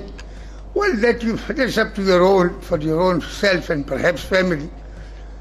But this was really a very fascinating fact that I learned. Khan Shaheed, I was out of university when his tragic murder took place. When in the university I had read books which he had translated. A Canadian had written a book which Khan Shaheed had translated in the prison, and which that was published. I had heard about his work about the language, about the culture, and about the political struggle of Pashtuns. Indeed, though I have not read this book, but what I have read in Ghano's biography, 4 volumes in Urdu, and Shaukat Tareen's book about Khan Shaheed and his struggle, I think Khan Shaheed is one of the few persons in India subcontinent that he went to jail as a young man. And not only that he studied there, not only that he graduated in the jail, not only that he spent most of his life in the jails. As one jail in charge would tell us in Haripur in 1983 when we were in jails, that prisons are universities. And you should read here, you should write here, you should know here. But amongst the British days prisoners, Khan Shaheed is one of those prisoners who has read there, who has learnt there, and who has given that knowledge to the nation, to his nation, to the people, to the Pashtuns. And Bacha Khan was too such a person, indeed great. And I was really happy when I heard that today's book the proofreading was done by Sahibzada Imtiaz Sahab. Because Sahibzada Imtiaz has the credit, who translated My Life and Struggle of Bacha Khan into English, and that book, that translation is too worth reading by those who are English speaking, or those who like to read English books. For me, since there are so many speakers, I think the most important fact, the most important aspect of this book is that in Pakistan, we have been taught false history. All lies, heap of lies. I hope Mushaed Hussain would not mind it. You pick up any book in the syllabus in the university, in the bookshop, written by our historians generally. The facts have been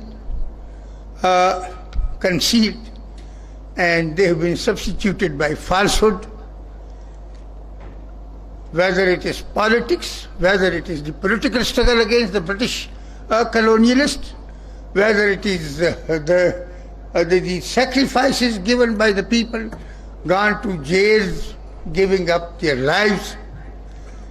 About every aspect, unfortunately, in Pakistan, while the world is advancing towards truth, while the world is discarding fraud and cheating and dishonesty, in Pakistan, fraud, cheating, dishonesty, lies, they are on the rise. This is a question for all of us, because don't think that you would not be affected. We are definitely affected.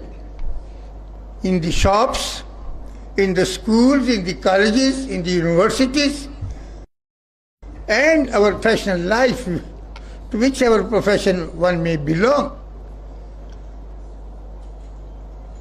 My viewpoint, I have yet to read the book in English, that this book will reveal some very important facts about the truthful history of the struggle of the independence of India.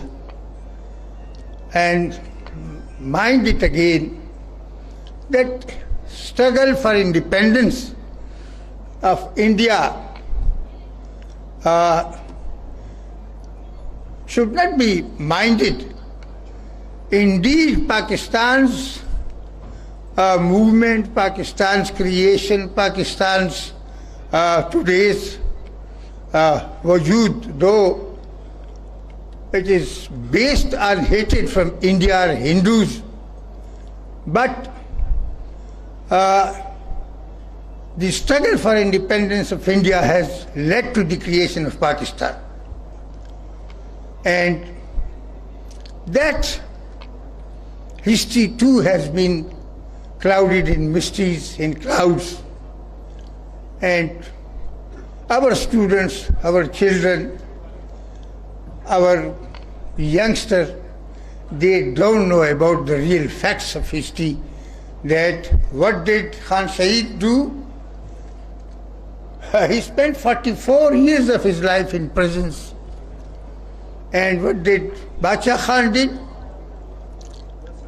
He spent, when I learnt about Khan Shaheed that he spent 44 years, then of course the position of Bacha Khan has become second, because I think he spent 33 years or 34 years, I'm forgetting.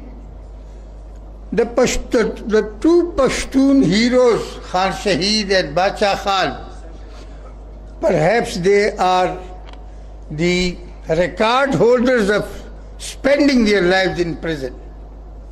People quote Nelson Mandela, but both of them have spent much more time in jail than them. So if Pashtuns ever have the opportunity, the courage, the resources, and the moment, then they both deserve the most important and perhaps the greatest medal in the world history. They should be awarded that medal, because there is no match to them.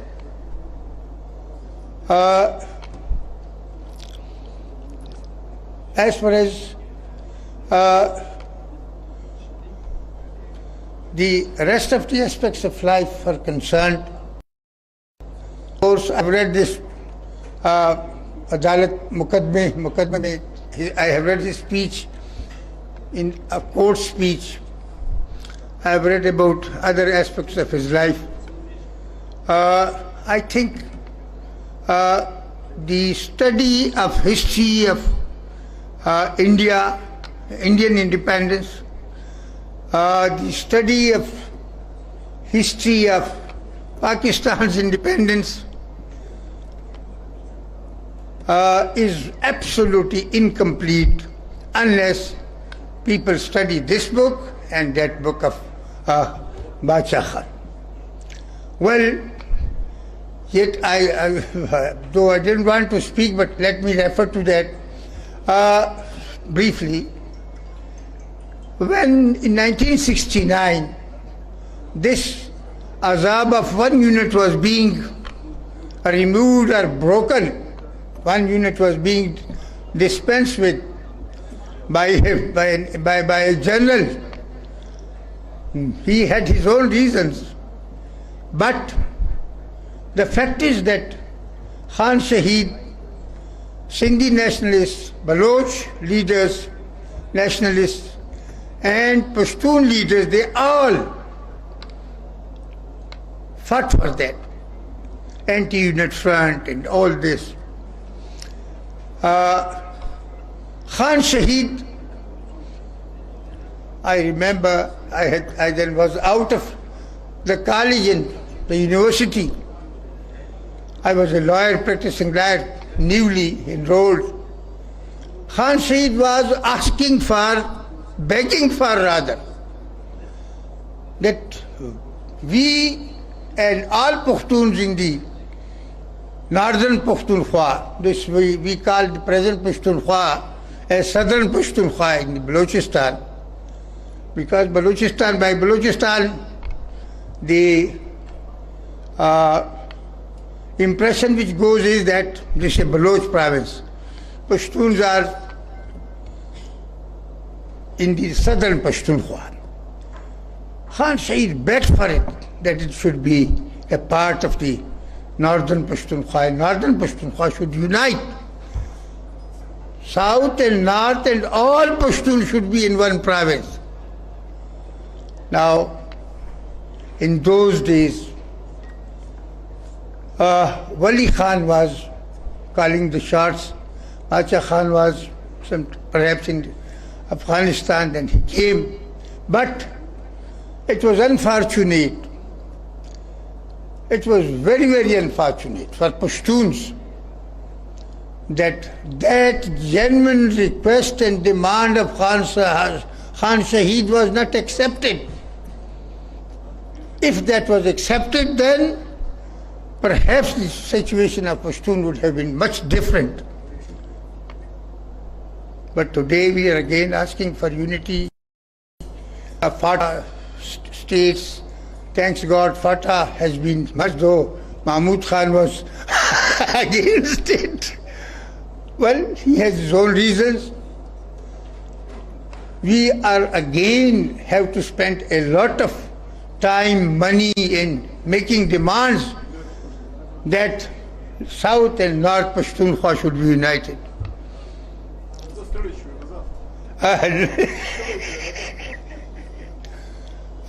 So you can visualize that his vision, he was a visionary. Indeed, he was a visionary. And unfortunately, during his lifetime, that could not be achieved. I hope all those who are here, this book must be read very thoroughly, very seriously, very critically, and then it should be compared with the history of Pakistan. That's what has been written. Thank you very much.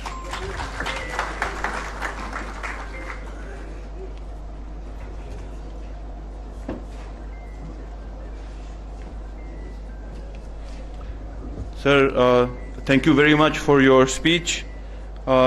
Just one point with the laws in vogue in KP now. We're not sure if Fatah was merged with KP or was KP merged with Fatah. So given the politics of Pakistan right now, our next speaker is pressed for time.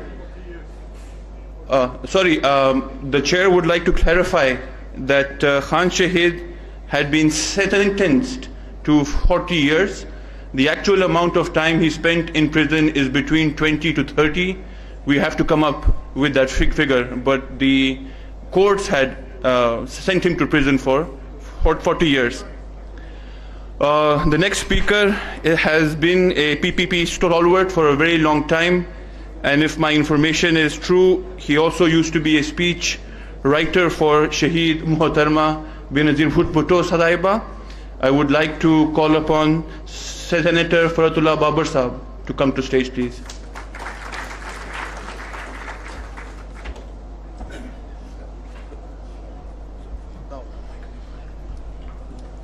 بسم اللہ الرحمن الرحیم. محترم محمد خان اچکزئی صاحب، جنہیں میں آج کی اس تقریب کا دلہا کہوں گا،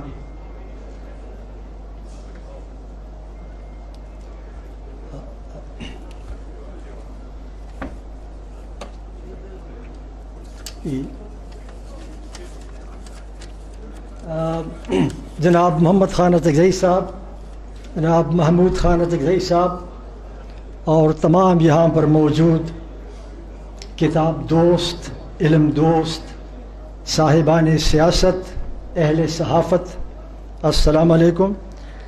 سب سے پہلے تو میں آج کی تقریب کے روح رواں محمد خان اچکزئی صاحب کو مبارکباد پیش کرتا ہوں کہ انہوں نے اپنے والد کی خان شہید کی جو سوانح عمری ہے، the life and Times of Khan شہید، اس کا انگریزی میں ترجمہ کیا ہے، اور یوں خان شہید کے جو خیالات ہیں، ان کی زندگی جو ہے، ان کو پشتو سے انگریزی میں ٹرانسلیٹ کر کے نان پشتو سپیکنگ لوگوں تک انہوں نے پہنچایا ہے. محمد خان صاحب، میں آپ کو بتا دوں کہ آپ گورنر بھی رہے ہو، آپ پلاننگ کمیشن میں بھی رہے ہو، but this will always be the first line in your bio data. It will not be that Muhammad Khan was governor, it will not be that he was member of the planning commission. The first line in your bio data is that you translated the autobiography of your father from Pashto into English. اور میں آپ کو complement کرتا ہوں. میرا محمد خان صاحب کے ساتھ تعلق اس وقت سے پہلے ہے جب میں محمود خان صاحب کو جانتا تھا. I know محمد خان صاحب in his own right even before I knew Mahmood Khan Achakzai. Muhammad Khan نے بھی پشاور یونیورسٹی سے MA کیا، میں بھی پشاور یونیورسٹی میں رہا. محمد خان نے اپنی ابتدائی زندگی کالج کے لیکچرر کی حیثیت سے، اور مشاہد حسین نے بھی شروع کی لیکچرر کی حیثیت سے. And I was also a teacher in my early days. ہاں، محمد خان ہارورڈ گئے اور گورنر بن گئے. میں ہارورڈ نہیں گیا، گورنر نہیں بنا، but I am happy and proud what ever I am and what ever I do. یہ جو کتاب ہے زیر نظر، جو داستان حیات ہے اپنا عبدالصمد خان اچکزئی کا، جو چیزیں بہرحال اس میں تو بڑی ساری جو عبدالصمد خان اچکزئی صاحب کے بارے میں جو غلط فہمیاں تھیں ان کا تو ازالہ کیا گیا ہے. پڑھنے کے لائق ہے، پڑھنی چاہیے. میں نے تو اسے بیک ٹو بیک مشاہد کی طرح نہیں پڑھی، لیکن میں نے اس کو مور دین ہاف یہ کتاب اسٹڈی کی ہے، دیکھی ہے. اینڈ دیٹ از وائی میں یہ کہتا ہوں کہ یہ کتاب جو ہے ایک یونیک کتاب ہے بر صغیر میں جد و جہد آزادی کے حوالے سے. And it must be read by all students of political science. جو تین چیزیں میری نظر میں اس کتاب سے ابھرتی ہیں، میں تو پہلے بھی اگر یہ کتاب میں نے نہیں بھی پڑھی تھی تو میں اس وقت بھی میرے ذہن میں خان شہید کے بارے میں کوئی غلط فہمی نہیں تھی. And I tell you why. I belong to an age group جو خان شہید سے ملا تو نہیں ہے، لیکن خان شہید کی جو پولیٹیکل سٹرگل ہے اور جس طرح اس کا اخبارات میں ذکر ہوتا تھا، اس کا بغور مطالعہ میں نے کیا ہے. I remember till this day جب غالباً 1955 میں انہوں نے لورا لائی میں ون یونٹ کے بھرپور تقریر کی اور گرفتار ہوئے، اور گرفتاری کے بعد جب جیل گئے تو مجھے یاد ہے just like this day and from that day onwards I knew کہ ریاست کا جو پروپیگنڈا ہے خان شہید کے بارے میں، اس وقت تو ہم عبدالصمد خان اچکزئی کہتے تھے، یہ سراسر جھوٹا ہے. میں اگر یہ کتاب نہ بھی پڑھتا اور میں ذکر کرتا تو میں کہتا کہ اس کے بارے میں سارا پروپیگنڈا جھوٹا ہے. واٹ ہیپنڈ واز کہ جب ان کو جیل بھیجا گیا تو اس وقت جو وزیر اعلیٰ تھے مغربی پاکستان یونٹ کے، انہوں نے ایک بیان دیا، اور وہ بیان ایک معتبر اردو اخبار میں 3 کالمی بیان تھا یا شاید 4 کالمی تھا، اور انہوں نے کہا کہ ہم کو معلوم ہے کہ عبدالصمد اچکزئی کون ہے، اور ہم نے دیکھ لیا ہے کہ اس نے ایک غیر ملکی دشمن ملک کے جھنڈے کو اپنی تقریر میں سلام کیا ہے، اس کو سلیوٹ پیش کیا ہے، اور اب ہم اس کو نہیں چھوڑیں گے. اور جب اس سے پوچھا گیا کہ آپ کے پاس کیا ثبوت ہے، تو جس طرح آج کل کاغذ لہرا کر بتایا جاتا ہے ثبوتوں کے بارے میں، اسی طرح اس وقت کے وزیر اعلیٰ 1 یونٹ کے انہوں نے کہا جی کہ ہمارے پاس ثبوت ہے اور میں خود عدالت میں جاؤں گا اور یہ پیش کروں گا. ہم چونکہ یہ 1956 یا 55 کی بات ہے، ہم کالج کے طالب علم بڑے کیوریس تھے، کین تھے کہ let's watch now the honourable chief minister of the province is going to the court to present and evidence. نہ اس وقت کے وزیر اعلیٰ عدالت گئے اور نہ وہ کاغذ، وہ تصویر کسی کو دکھائی گئی. So from that day onward Mahmood Khan Sahib I knew کہ the state was telling lies about Abdul Samad Khan Achakzai. تو یہ جو کتاب ہے جی، اس میں جو 3 چیزیں میں ذکر کر رہا تھا، پہلی تو یہ ہے کہ ایک تصویر سامنے آتی ہے کہ انگریزوں کی غلامی سے آزادی کے لیے اس بر صغیر میں کون کون سے ایسے اسٹالورٹس تھے جنہوں نے اتنی قربانیاں دی. And one of the great stalwarts of the freedom fighter was Khan Shaheed. جس طرح اپنا بادشاہ خان تھے، اسی طرح Khan Shaheed was one of the greatest stalwarts of the freedom fighter. اور انہوں نے اپنی کتاب میں I think in the page 188 پر جیل کی حالت کا ذکر کیا ہے کہ کیسے ان کو جیل میں ڈالا گیا اور کیسے ان کو بیڑیاں پہنائی گئی. ایک بڑا ڈسکرپٹیو انہوں نے بیان کیا ہے کہ بیڑیاں پہنانے کے بعد ان کی حالت کیا تھی، and how he would change the clothes with the wearing those shackles. تو یہ ہمارے نوجوانوں کو پڑھنی چاہیے کہ یہ آزادی بر صغیر کی مفت میں نہیں ملی. اس میں اس طرح کے لوگوں نے، خان شہید کے لوگ جو قربانیاں دی ہیں، تو وہ ضرور پڑھنے والی چیز ہے کہ how our stalwarts of freedom have sacrificed their lives, their comfort, their freedom for the generations live in freedom. Khan Shaheed was one of them, the most prominent of them. انہوں نے اپنی پارٹی بنائی 22-23 سال کی عمر میں، جس طرح مشاہد صاحب نے کہا، ایک ورور پشتون پارٹی نام بنائی. اور جیل کی جو تکالیف ہیں انگریزوں کے دور کی، and there is a very telling sentence جس کا ترجمہ محمد خان نے کیا ہے کہ civilized treatment in prisons has been earned by the tortures endured by hundreds of thousands of freedom fighters. And among the top of those freedom fighters who endured torture, as a result of which now we see some reforms in prisons, that stalwart was Abdul Samad Khan Achakzai. دوسری چیز جو اس کتاب سے نظر آتی ہے وہ یہ ہے کہ کس طرح over a period of time, and this is something which needs to be studied, it is a subject matter for the PhD in political science, اور وہ چیز یہ ہے کہ کس طرح جد و جہد آزادی کے جو اصلی ہیروز تھے ان کو کیسے غدار ٹھہرایا گیا.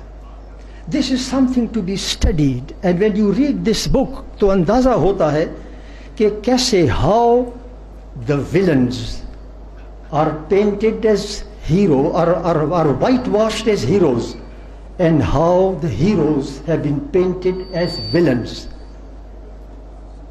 Abdul Khan Achakzai, a hero of freedom fighter, has always been painted as a villain. اور یہ اس کتاب میں صاف آ جاتا ہے کہ یہ کیسے, اور اس پر میں سمجھتا ہوں کہ یہ PhD ہونی چاہیے on this phenomena, if not on Samad Khan Achakzai but on the phenomena, کہ کیسے وہ لوگ جو پاکستان کی مخالفت کرتے تھے, وہ ادارے they are now running the country. So that is an important point, and I think that the scholars of PhD should give it a thought. کہ کیسے the villains have been whitewashed as heroes and the heroes have been painted as villains. اور اس کی وجہ بھی بتاتے ہیں خان شہید صاحب. وہ کہتے ہیں کہ freedom fighters of the 30s, 1930 کی دہائی کے freedom fighters and earlier ones were accused of treason, enmity of the state and nation. اور کہتے ہیں کیوں؟ This is a very telling sentence. I tell you, I was really moved by this observation. And this observation of Khan Shaheed made at that time is valid even today. وہ کہتے ہیں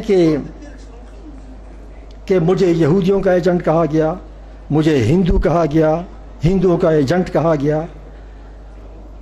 وہ کہتے ہیں کیوں؟ It's a very telling sentence کہ I, unlike them, جو میرے critics تھے, I, unlike them, refuse to join the damaging war of abuse against India and Afghanistan. میں نے ان کے پر بھارت کو اور افغانستان کو گالی نہیں دی, اس لیے میں غدار ٹھہرا, اس لیے میں محب وطن نہیں ٹھہرا. اگر آپ دیکھ لیں آج بھی یہی صورتحال ہے. You talk of trade with India and you are dubbed as traitor. You talk of relations with Afghanistan and you are dubbed as anti-Pakistan. What happened to Khan Shaheed in those days is still happening in a varied form. Pakistan میں اب بھی ہو رہا. یہ خان شہید نے کہا. Finally Mushahid صاحب کا تعلق بھی صحافت سے ہے, میں بھی صحافت میں رہا ہوں. خان شہید نہ صرف سیاسی رہنما تھے بلکہ وہ بلوچستان کے پہلے صحافی تھے, بابائے صحافت ہیں بلوچستان کے. And this fact has largely been ignored. اور آپ دیکھیں کہ انہوں نے اس وقت اپنا پرچہ نکالا جب اس وقت ابھی پریس ایکٹ, بظاہر تو یہ لگتا ہے کہ press act is something a pejorative word because under the press act you don't get the freedom, but no, press act میں پھر بھی آپ کو اس بات کی اجازت تھی کہ under certain conditions you bring out the paper, but in Balochistan press act نہیں تھا. اور بلوچستان میں پریس ایکٹ نہیں تھا تو ایگزیکٹو آرڈر کے تحت پرمیشن ملتی تھی. اینڈ یو نو پرمیشن کیا دی جب انہوں نے درخواست دی کہ میں یہ پرچہ نکالنا چاہتا ہوں؟ پرمیشن دی تھرو ایگزیکٹو آرڈر. پرمیشن یہ تھی کہ ہاں تمہیں عارضی طور پر اجازت ہے لیکن تم صرف 2 چیزوں کی خبریں دو گے. ایک سرکاری افسران کے دوروں کا, صرف وہ خبریں دو گے, اور دوسرا ریس کورس کی خبریں دو گے. یہ 2 خبریں آپ نے دینی ہے. معاشی, معاشرتی, سیاسی کوئی خبر نہیں ہوگی. It was at that time that he started raising the voice کہ بھائی پریس ایکٹ تو چلو یہاں نافذ کرو. اور جب پریس ایکٹ نافذ ہوا جس کے لیے تھوڑا بہت راستہ کھل گیا, not that he would have appreciated the press act but at least would have opened the door, but when the press act was نافذ کرو, Khan Achakzai was in jail. Somebody else got the benefit of that press act and later on Khan شہید نے پھر اپنا پرچہ بھی چلایا. خان شہید کی جو, and I will conclude with this, time تھوڑا ہے, جو سیاسی فلسفے کا نچوڑ ہے وہ یہی 1 or 2 sentences کہ پاکستان میں رہنے والے پختون آبادیز کے جتنے بھی ایریاز ہیں کو وحدت کی بنا پر اکٹھا ہو. ان کی language, culture and all the areas where the Pakhtuns are in majority, this should constitute a province. اور دوسرا مادری زبان میں تعلیم. This was the whole life struggle. اور اب جب ہم دیکھتے ہیں کہ ہاں دیکھیے جو پشتو سپیکنگ ایریاز ہیں at least one step has been taken. Mahmood Achakzai may not like it, but at least one tentative step has been taken, that the Pashtuns of the ex-tribal areas have joined the Pashtuns of the Khyber Pakhtunkhwa province. تو اب جو خواب تھا، اب وہ خواب جو 3 حصوں میں تھا اس میں 2 حصے مل گئے ہیں. اینڈ آئی ایم شیور کہ یہ جو ان کا مشن تھا کہ سب کو ملایا جائے، ہو جائے، وہ بھی ان کورس آف ٹائم ہو جائے گا. So I think that he was a visionary. اور وہ ویژنری اس لیے تھے کہ وہ اپنی نگاہوں سے دیکھ رہے تھے کہ پختونوں کے ساتھ کیا ہو رہا ہے. اور ہم نے دیکھا، ان کی شہادت کے بعد ہی ہم نے دیکھا گزشتہ 40-50 سالوں سے پختون ڈیاسپرا میں آگ لگی ہوئی ہے. پہلے امریکہ اور روس کی جنگ میں جہاں جہادی فیکٹریز بنائی گئیں، and the Pakhtuns suffered. Nobody else in Pakistan suffered as much as Pakhtuns, because آپ نے جہادی فیکٹریاں بنائیں اور پختون سفر کیا. پھر 9/11 کے بعد آپ کا بیانیہ بدل گیا. مشرف نے بھی نعرہ لگایا enlightened moderation، جبکہ ہماری پارٹی کی لیڈر نے کہا کہ no, you are telling lies, you are running with the hare and hunting with the hound. تم چوکیدار کو کہتے ہو ہوشیار اور چور سے کہتے ہو چوری کرو. This is what Shaheed Benazir Bhutto said, and I believe that that policy might still be continuing. I'm sorry to say these words, but that policy might still be continuing. اور اس کے بعد جب APS کا واقعہ ہوا اور آپ نے ایکشن لینا شروع کیا، ضرب عضب ہوا، راہ نجات ہوا، راہ راست ہوا. Who suffered? Only the Pashtuns, nobody else. So imagine for the last 40-50 years the Pashtun diaspora has been burned. The Pashtun youth has suffered incalculably. 2 generations of Pashtun have been destroyed. اور ان تمام ادوار میں ریاست نے ٹھیکیدار کا کام کیا. The ریاست was a ٹھیکیدار of this thing. ریاست نے ڈالرز کمائے، خاموش مجاہد بنے، خاموش مجاہدوں نے خاموشی کے ساتھ ڈالرز جمع کیے. And that is how the Pashtun suffered. And let us hope and pray کہ خان شہید کا جو ویژن تھا پختونس کی ایملریشن and the whole Pakistan کی ایملریشن will soon be realized. Thank you very much, ladies and gentlemen.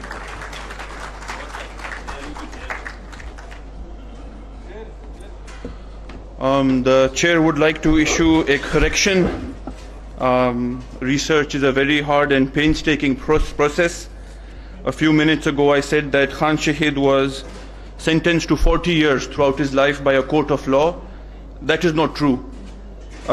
Pakistan بننے سے پہلے ان کو جو قید ہوئی وہ ایک جرگہ اور میجسٹریٹ کورٹ، اور پاکستان بننے کے بعد there was a executive order called the Balochistan Public Safety Act، اور اس کے بعد field marshal Ayub Khan's martial law courts. So I don't know if a martial law court is a court or not. We have the best legal minds of Pakistan here. Maybe they can weigh in on it.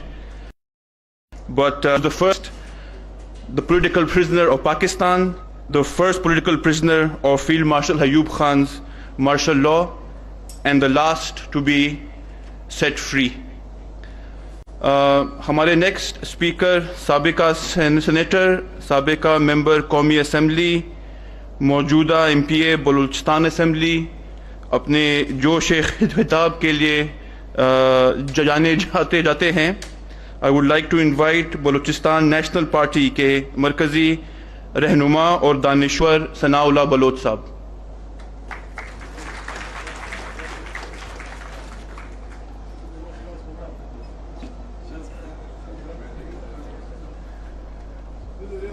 بسم اللہ الرحمن الرحیم. سابق صدر محترم محمود خان اچکزئی صاحب، مجلس میں تشریف فرما جسٹس جناب جسٹس قاضی فائز عیسی صاحب، اس آج کے اس پروقار تقریب میں جو خان شہید کی زندگی پر مفصل اور جامع کتاب کی تقریب رونمائی جو ہو رہی ہے اس میں تشریف فرما میرے سیاسی اکابرین، میرے تمام سب سے زیادہ سینئر سیاسی دوست، رہنما بھائی، diplomats, journalist, academia, intelligentsia, students اور خواتین و حضرات. میں جب یہاں آ رہا تھا تو خان صاحب تو خود نماز کے لیے میرے خیال چلے گئے, مجھے کہتے ہیں احتیاط سے. تو مجھے دو چیزیں کرنی ہے, ایک تو احتیاط سے بھی بات کرنی ہے, دوسری بات یہ کہ وقت کا بھی خیال رکھنا ہے. وقت بہت زیادہ ہو گیا ہے اور میں خود سیاست کے ایک طالب علم کی حیثیت سے اتنی عظیم شخصیت پہ, جس کو ہم ساری زندگی پڑھتے رہے, جن کی جدوجہد سے ہم خود سیکھتے رہے, جن کی جدوجہد کو سامنے رکھتے ہوئے ہمارے دور میں تو اتنے تند اور ترش مشکلات نہیں آئیں جتنی تند اور ترش مشکلات, تکلیف دہ مشکلات خان شہید کو یا ان کے امثر جو رہنما, بلوچ رہنما, پشتون رہنما, سندھی رہنما, پنجاب کے رہنما, ہندوستان کے رہنما, بھارت کے جو اس وقت تھے, وہ جتنے رہنماؤں کو جو تکلیف نوآبادیاتی وقت میں ہوئی, جس طرح کی غیر آئینی یا قانون کی حکمرانی سے ماورا دور سے ان کو گزرنا پڑا. شاید ہمیں گزرنا نہیں پڑ رہا ہے, لیکن اس کے اثرات ابھی تک باقی ہیں. لا قانونیت ابھی تک اپنے آب و تاب کے ساتھ موجود ہے, قانون کی حکمرانی سے ابھی بھی ہم محروم ہیں. آئین پر عمل درآمد کے سوالات, ان کی جامع کتاب میں صرف مختصراً یہ کہنا چاہوں گا کہ میں کتاب میں اس لیے تفصیل سے نہیں جاؤں گا, اگر ہم نے کتاب کو آپ کے سامنے پڑھ دیا تو پھر ایسے لگے گا کہ جیسے ہم کسی کلاس روم میں آپ کو جو ہے کسی سلیبس بک کے بارے میں بتا رہے ہیں. آپ تمام حاضرین مجلس جو یہاں تشریف فرما ہیں, آپ ہم سے زیادہ سیاست پہ آپ لوگوں کی نظریں ہیں. 705 صفحات پر مشتمل اس کتاب میں کئی اہم ابواب ہیں, اور جب آپ اس کتاب کو پڑھ رہے ہوں گے تو میں ذاتی طور پر آپ کو یہ میری تجویز ہے, کوئی زیادہ مشورہ نہیں دوں گا, آپ کو اپنے آپ کو اس عہد میں رکھنا پڑے گا جس عہد میں یا جس وقت میں وہ اس جہد کو آگے بڑھا رہے تھے, کیونکہ لفظ وہ انصاف نہیں کر پائیں گے. محمد خان صاحب کو مبارکباد دیتا ہوں ان کی ٹیم کے ساتھ کہ انہوں نے اس کو انگریزی میں ترجمہ کیا, لیکن جس تکلیف اور جس مشکل میں اور جس عہد میں ان کی وہ جدوجہد جاری تھی, آپ کو اپنے آپ کو اس عہد میں رکھ کر اس کتاب کو پڑھنا ہوگا. اس میں بیماریوں کے ذکر, قحط سالی کے ذکر, تکلیف اور مشکلات کا ذکر, تعلیم سے محرومی کا ذکر, اس میں بھوک, افلاس, پسماندگی کا ذکر, اس میں غلامی کے جو احساس ہے جن کو انہوں نے اپنے لفظ میں بیان کرنے کی کوشش کی ہے, اپنے آپ کو اس میں رکھ کے آپ کو سوچنا ہوگا. بالخصوص میرے خیال میں خان شہید صاحب کی زندگی جس طرح کتاب میں بھی درج ہے, انہوں نے خود بھی اکثر کہا ہے کہ میری زندگی میں جو ٹرننگ پوائنٹ میرے پالیٹکس میں یا میری زندگی میں آیا جہاں میں پالیٹکس میں داخل ہوا, جس نے وہ شعلہ اگنائٹ کیا جو ان کی زندگی میں, وہ تھا میرے خیال میں 10 دسمبر 1927 کو, جب پہلی افغان جنگ آزادی 1919 کے بعد غازی امان اللہ خان صاحب چمن کے علاقے میں قریب تشریف لے آئے. تو وہاں پر جو ریلوے اسٹیشن ہے, وہاں پر جو انگریز کے سپاہی تھے, ان کو جو گارڈ آف آنر دیا کرتے تھے, آتے جاتے تھے, تو اکثر بارش ہو رہی تھی تو ان کے جوتوں پر جو ہے وہ چینٹیں پڑ جاتی یا وہ مٹی پڑ جاتا, تو وہ واپس آتے تو جو بلوچ تھے, پشتون تھے, سندھی, سرائکی, پنجابی, کوئی بھی مزدور ہوں گے جو بر صغیر کے تھے یا اس وقت کے ہندوستان کے, وہ تولیہ لے کر ان کے جوتے صاف کرتے اور وہ پڑ جاتے, گارڈ آف آنر وہاں پر پیش کرتے. تو وہ جو واقعہ ہے غلامی کی جو بدصورت شکل انہوں نے وہاں پر دیکھی چمن کے علاقے میں, وہ 1927 میں خان عبد الصمد خان شہید کی زندگی کی سیاسی جدوجہد کا جو ابتدا ہوئی. اس کے بعد انہوں نے جو جدوجہد کی, یہاں پر شاید آج کا جو طالب علم ہے, سیاست کا جو نوجوان ہے, وہ کبھی کبھی اپنے نیشنل اسٹرگل کو کمپٹیشن میں دیکھتا ہے.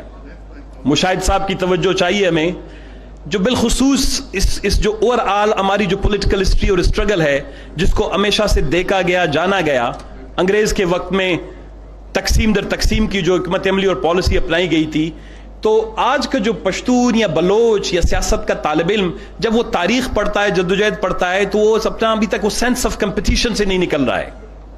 جبکہ خان عبد الصمد خان اچکزئی, یوسف عزیز مکسی اور عبدل عزیز کرد اس کتاب کے چیپٹر 100 میں, chapter 3 I think 2 page number 281, آپ جب پڑھیں گے چیپٹر 3 کے تقریباً نصف کا اس نصف میں انہوں نے بلوچستان میں اور بلوچ سیاسی جماعتوں کے ساتھ, بلوچ سیاسی اکابرین کے ساتھ اپنے تعلق پر تفصیلی بات کی ہے. اس میں آل انڈیا بلوچ کانفرنس کا ذکر جو پہلا حیدرآباد میں ہوا، پھر دوسرا جیکباد میں ہوا، اس میں انہوں نے جو صدارت اس کی اس میں 10 پشتون ڈیلیگیٹس کی جو ہے شمولیت کی بات تھی. اس وقت کیا تھا کہ بلوچ، پشتون یا اس خطے کے تمام قوموں کے درمیان ایسے اکابرین جو ہمارے لیے کچھ سبق چھوڑ کے گئے، وہ صرف ہمارے لیے تاریخ کے اوراق میں یہ نہیں لکھا کہ انہوں نے یہ تکلیف کیوں کاٹی. اس کتاب سے جو آپ نے لینا ہے، جو پولیٹیکل لیڈرشپ کے لیے، پولیٹیکل ایکٹیوسٹ کے لیے، سیاستدانوں کے لیے یا سیاست کی سوجھ بوجھ رکھنے والوں کے لیے یا آپ جیسے مستقبل کے سیاسی معماروں کے لیے، لیڈروں کے لیے، وہ یہ ہے کہ وہ سینس آف کوآپریشن مسنگ ہے between the nations, between the people. وہ سینس آف کوآپریشن، اور ابھی سینس آف ڈویژن یا سینس آف کمپٹیشن کی پالیٹکس ہو رہی ہے. جب قومیں سینس آف کمپٹیشن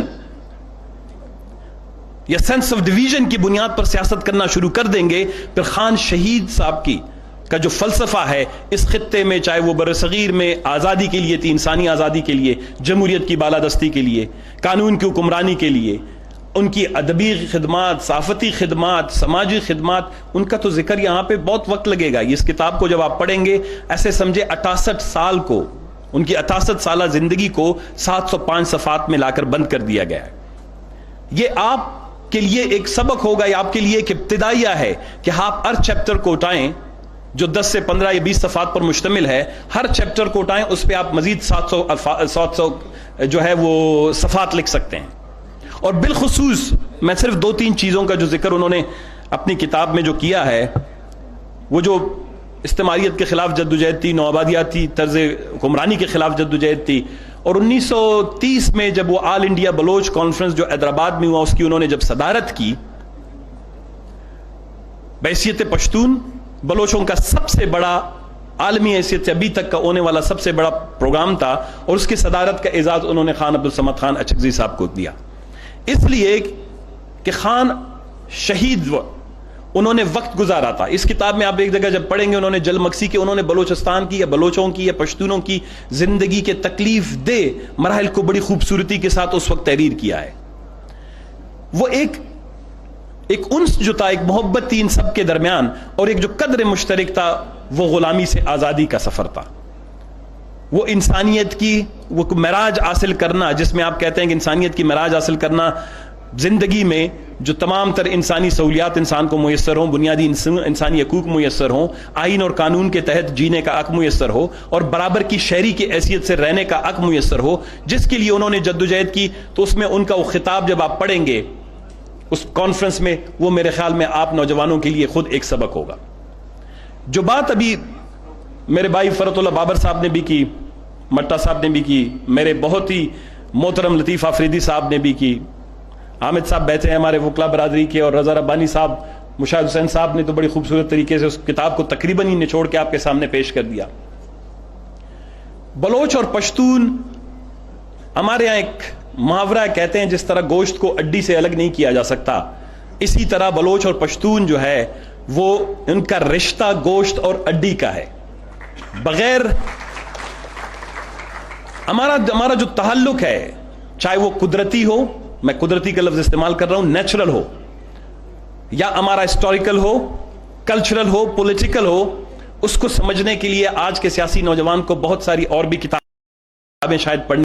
ڈاکٹر عنایت اللہ بلوچ صاحب کی ایک کتاب ہے، the problem of Balochistan, the problem of greater Balochistan, انہوں نے لکھا تھا 1986 میں. پاکستان میں اس پہ پابندی لگی، شاید اس کے کچھ کتابوں کے، اس میں انہوں نے بلوچستان اور بلوچ اور پشتونوں کے درمیان جو تاریخی رشتے ہیں، بالخصوص جو یہ ایک بہت ہی بلوچ اور پشتونوں کو تقسیم کرنا، حالانکہ خان صاحب، یوسف علی عزیز مکسی، عبدالعزیز کورد، غوث بخش بزنجو، یہ ان پائے کے سیاستدان تھے. انہوں نے ان دونوں کے درمیان بہت ساری محبتیں، انہوں نے بہت سارے بنیاد ہمارے لیے چھوڑے جن کی بنیاد پر ہم ان کو یکجا کر سکتے ہیں. لیکن بعد میں استعماری قوت، لڑاؤ اور تقسیم کرنے والوں حکومت کو طرز میں انہوں نے کچھ ایسے بیج بو دیے جس کی بنیاد پر ہم مسلسل تقسیم کے حوالے سے باتیں زیادہ کرتی ہیں، ہم ایک دوسرے کے ساتھ قربت کی یا ایسے رشتوں کی جس میں ہم ایک دوسرے کے لیے جو محبت کا اور ساتھ رہنے کا نقطہ پیدا کر سکتے ہیں، ان پہ شاید بہت کم بات ہوتی ہے. تو انہوں نے ایک جگہ پر ذکر کیا تھا کہ یہاں پر جغرافیائی تقسیم کے اعتبار سے بلوچ اور پشتون کے درمیان کوئی تنازع نہیں ہے، اور میرے خیال دنیا میں یہ واحد قومیں ہیں جو اس خطے میں رہتی ہیں، جو اس خطے میں جس کو گریٹر مڈل ایسٹ کہتے ہیں، جس کو پھر سب کانٹیننٹ کہتے ہیں، جہاں پر بلوچ اور پشتون مختلف منقسم ہیں، یہاں پر ان کے درمیان کوئی نقطہ تضاد نہیں ہے. اس کو تاریخی طور پر بھی ثابت کیا گیا ہے. ہمارے جغرافیے کو خداوند تبارک تعالیٰ نے دریاؤں سے، پہاڑوں سے اور ریگستانوں کی بنیاد پر ایک دوسرے سے الگ کر دیا ہے. اگر تاریخی طور پر کچھ، بالخصوص آج ایک بلوچ کی حیثیت سے جو خان صاحب کا ویژن تھا، جس میں پشتونوں کو ایک اکائی میں لا کر یکجا کرنا تاکہ ان کے معاشی، معاشرتی، انتظامی، سیاسی، تعلیمی مفادات کو جو ہے وہ آگے بڑھایا جا سکے. آج بلوچ کی حیثیت سے، ایک سیاسی طالب علم کی حیثیت سے میں سمجھتا ہوں پاکستان کی ایک سب سے بڑی جو پاکستان کی ترقی میں رکاوٹ بنی یہی بات ہے کہ ہم نے اس سوال کو، جس کے لیے ہمارے اکابرین جدوجہد کرتے رہے، اس کو ہم نے آ کر جو ہے پاکستان کے اندر سب سے زیادہ کنٹروورشل کویسچن بنا دیا.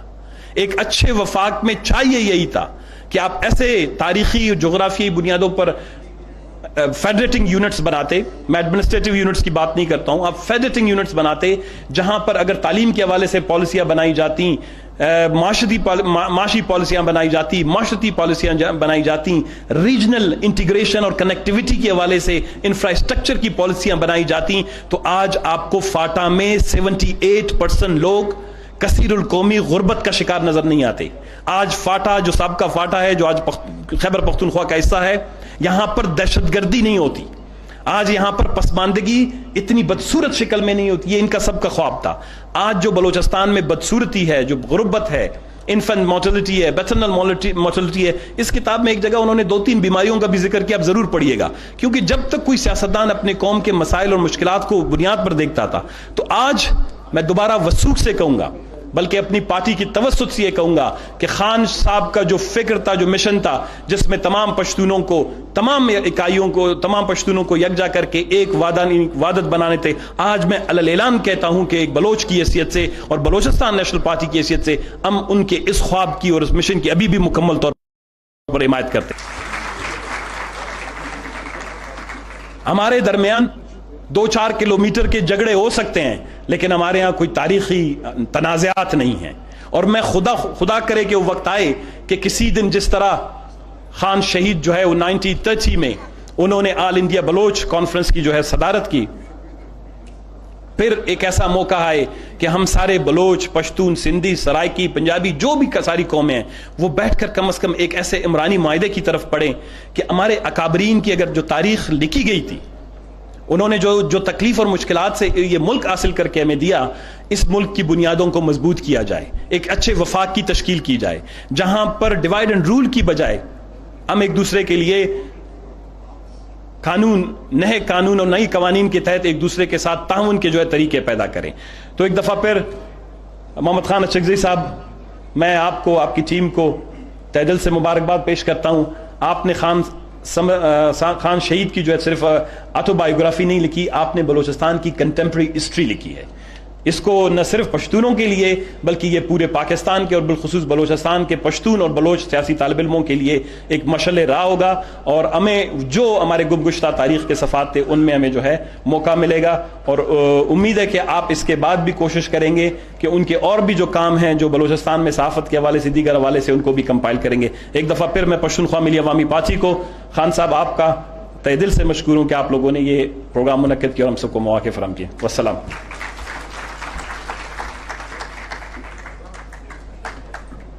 Our next speaker is one of the top lawyers of Pakistan.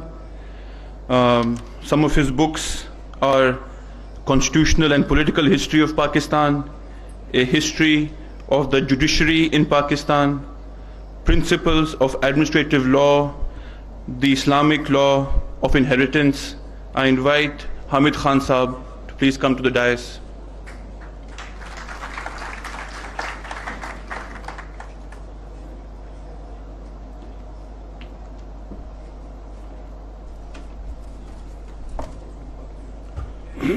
بسم اللہ الرحمن الرحیم.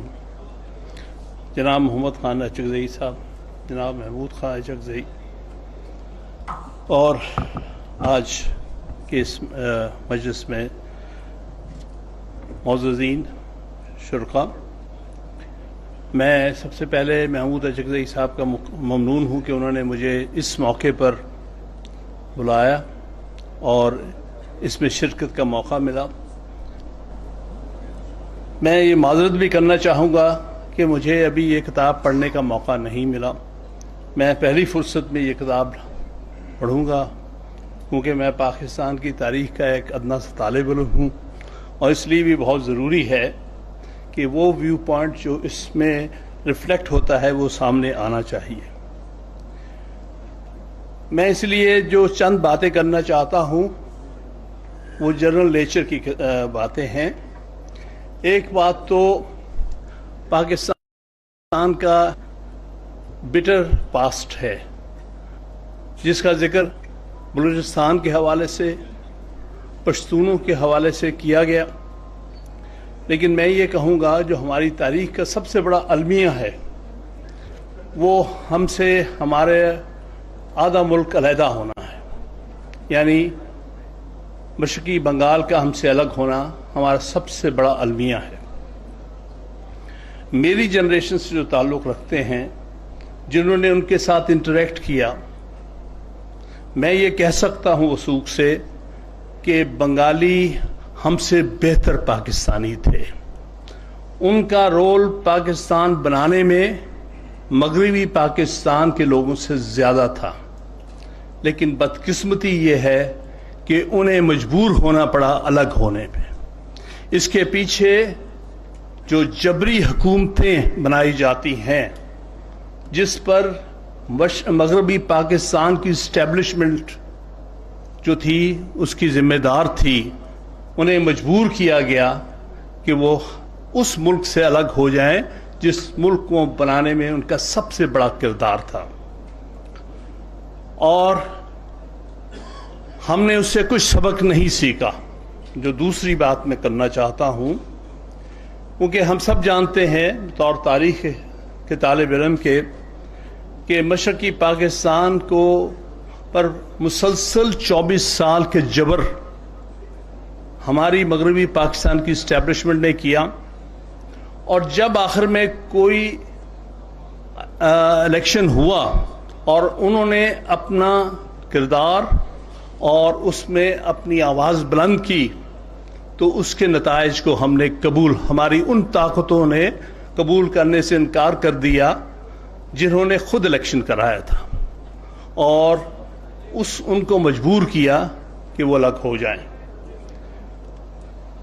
میں یہ بھی کہوں گا کہ ہم عام طور پہ مانتے ہیں کہ ووٹوں کی گنتی کے حساب سے 1970 کا الیکشن پاکستان کا سب سے اہم الیکشن سمجھا گیا ہے، اور تاریخ بھی یہی بتاتی ہے. لیکن ہم نے اس سے کیا سبق سیکھا؟ سبق یہ سیکھنا چاہیے تھا کہ آئندہ سے الیکشن فیئر کراؤ، الیکشنوں کی ووٹوں کی گنتی درست کرو، جو نتائج سامنے آئے ان کو قبول کرو اور ان نتائج کے مطابق انتقال اقتدار کرو. نہیں، ہم نے مشرقی پاکستان کے المیے کو غلط انداز سے دیکھا اور کہا کہ آئندہ سے الیکشن فیئر نہیں کرائے جائیں گے، اور ہم نتائج قبول نہیں کرنے کی بجائے ہم نتائج ہی وہ حاصل کریں گے جن کو ضیاء الحق کہتا تھا کہ مثبت نتائج ہونے چاہیے. ان سے پوچھا جاتا تھا 12 سال یا 11 سال جب تک وہ حکمران رہا کہ الیکشن کب ہوں گے، جس کا اس نے پہلے آتے ہی وعدہ کیا تھا 90 دن میں. تو وہ کہتا ہے الیکشن تو میں کرا دوں لیکن پہلے مجھے یقین دلائیے گا کہ اس کے نتائج مثبت ہوں گے. تو ہم مسلسل پچھلے 50 سال میں مثبت نتائج حاصل کرنے کی کوشش کر رہے ہیں، اور اس ضمن میں ہر الیکشن جو ہے اس پر بہت سارے ہمارے شکوک و شبہات رہتے ہیں. لہذا یہ ہم نے جو سبق حاصل کیا ہے ہمارے بڑے المیے سے وہ غلط لیسن حاصل کیا ہے، لیکن وقت ہمیشہ ہوتا ہے کہ آپ صحیح سبق بھی سیکھ سکتے ہیں اس سے. بہرحال میں بات کو مختصر کرتے ہوئے میں سمجھتا ہوں پاکستان کے مستقبل کو گارنٹی جو کیا جا سکتا ہے اس کے لیے چند ایک ضروری چیزیں جو ہیں جو ہمارے 70 سال کے 75 سال کے تجربات کا حصہ ہیں، وہ ملک میں جمہوریت، آئین کی عملداری اور صوبائی خود مختاری. ہمارے رضا ربانی صاحب بیٹھے ہیں، میں ان کو کمپلیمنٹ کرتا ہوں ہمیشہ کہ ان کا ایک بہت بڑی خدمات ہیں. انہوں نے 18ویں ترمیم جو سن 2010 میں لے کے آئے، جس کا ذکر مجھ سے پہلے ایک مقرر نے کیا تھا، یہ ایک بہت بڑی کنٹریبیوشن ہے ان کی.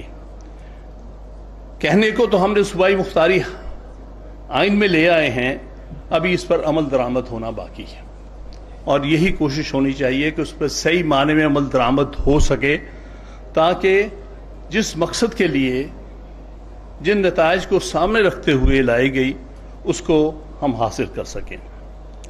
اس کے بعد چند ایک چیزیں جو میں سمجھتا ہوں جو نہیں ہونی چاہیے، وہ یہ ہے کہ اسٹیبلشمنٹ کا عمل دخل سیاست سے نہیں ہونا چاہیے. اس کے لیے ضروری ہے کہ ہماری اسٹیبلشمنٹ، خاص طور پہ ہم تو سمجھتے ہیں ملٹری اسٹیبلشمنٹ ہی ہماری اسٹیبلشمنٹ بن کے رہ گئی ہے، اس کو صرف دفاع کی حد تک اپنے آپ کو محدود کرنا چاہیے. یہ جو پولیٹیکل انجینئرنگ کا طریقہ کار لایا گیا ہے اور جاری ہے، اس کو کہیں نہ کہیں ختم ہونا چاہیے، کیونکہ وہی اس ملک کے لیے بہت ساری خطرات کا علامت بن چکی ہے. پولیٹیکل انجینئرنگ کر کے جو نتائج حاصل کیے جاتے ہیں وہ کسی طرح بھی پاکستان میں نہ آئینی عملداری، نہ جمہوریت اور نہ ہی صوبائی خود مختاری کے لیے اچھے ہیں. اور آخر میں جو بات میں جناب خان شہید کے بارے میں جانتے ہوئے عرض کروں گا، وہ ان کی اسٹرگل فیوڈلزم کے خلاف تھی. ہمارا اس وقت بہت بڑا مسئلہ فیوڈلزم کا ہے. پاکستان میں جمہوریت کی راستے سب سے زیادہ جو چیز سامنے آ رہی ہے وہ فیوڈلزم ہے. اس کو پرماننس دی گئی ہے ہماری ہی اسٹیبلشمنٹ کے ہاتھوں، کیونکہ سب سے کنوینئنس ہی فیوڈلزم ہے. فیوڈلز ہی ہیں جو جیسے ہی فوجی حکمرانی آتی ہے تو سب اکٹھے ہو کے ان کا حصہ بن جاتے ہیں. آج بھی جب ان کو ایک جگہ سے اٹھا کے دوسری جگہ لے جایا جاتا ہے تو ان میں سب سے زیادہ فیوڈل ایلیمنٹ ہوتا ہے. وہ سب سے بڑا اسٹیبلشمنٹ کا ایک ایلیمنٹ ہے جس کو استعمال کیا جاتا ہے. اور میں سمجھتا ہوں 4 قسم کے فیوڈلز جس کو میں سمجھتا ہوں جو وجوہات بنی ہیں ہماری سیاسی مشکلات کی، اور ان کی جو سیاسی رول ہے اس نے ہمیں بہت پیچھے لے کے گئے. چاہے وہ ٹرائبل فیوڈل سے ہیں، چاہے وہ پیر فیوڈل ہیں ہمارے، چاہے وہ لینڈ لارڈ فیوڈل ہے بہت بڑی، یا پنجاب کی جو میں اس طرح سمجھتا ہوں برادری فیوڈل ہے، جن کی ہولڈنگز تو زیادہ نہیں ہیں لیکن برادری نیٹ ورک پہ انہوں نے ایک فیوڈلزم کا ایک گرپ، ایک ہولڈ بنایا ہوا ہے. اور میں اس لیے سلام پیش کرتا ہوں جناب عبدال اچکزئی صاحب کو، خان شہید کو، کہ انہوں نے اس چیز کو شروع سے ہی محسوس کیا کہ پاکستان کا ایک بہت بڑا مسئلہ فیوڈلزم ہے. ہندوستان اس سے بہت جلد آزاد ہو گیا تھا، مشرقی بنگال بھی بہت جلد آزاد ہو گیا تھا، اس لیے آج وہاں پر جمہوریت پنپ رہی ہے بنگلہ دیش میں. لیکن ہمارے رستے میں یہی فیوڈلزم حائل ہے، اور یہی ان کا بہت بڑی کنٹریبیوشن ہے جس کو ہمیں چاہیے کہ ہم آگے لے کے جائیں. آپ سب کا بہت بہت شکریہ. اور اس کتاب کے لیے میں سمجھتا ہوں کہ محمد خان اچکزئی صاحب نے یہ کتاب کو ٹرانسلیٹ کر کے اس ملک کے لیے ایک بہت قیمتی تحفہ دیا. بہت بہت شکریہ.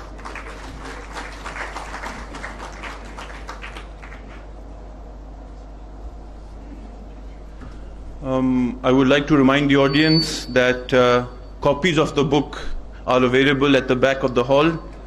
اور آپ میں سے جو بھی اپنی بکس کو sign to karwana chahe from the translator, he'll be available like after this program ends.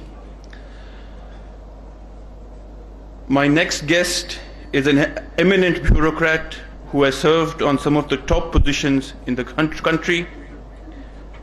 He has also translated the poetry of Ghani Khan and Kalandar Momand.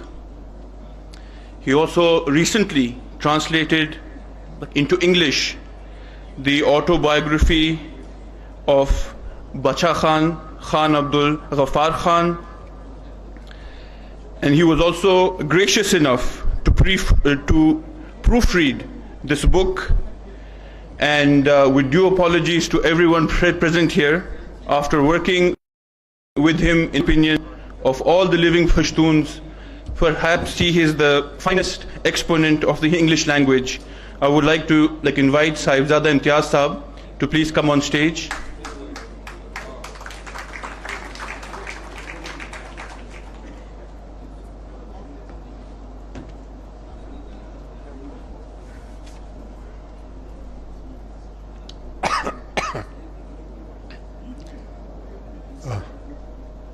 Khaqan Abbasi, Mahmood Achakzai, and the extended clan of the Achkzeis.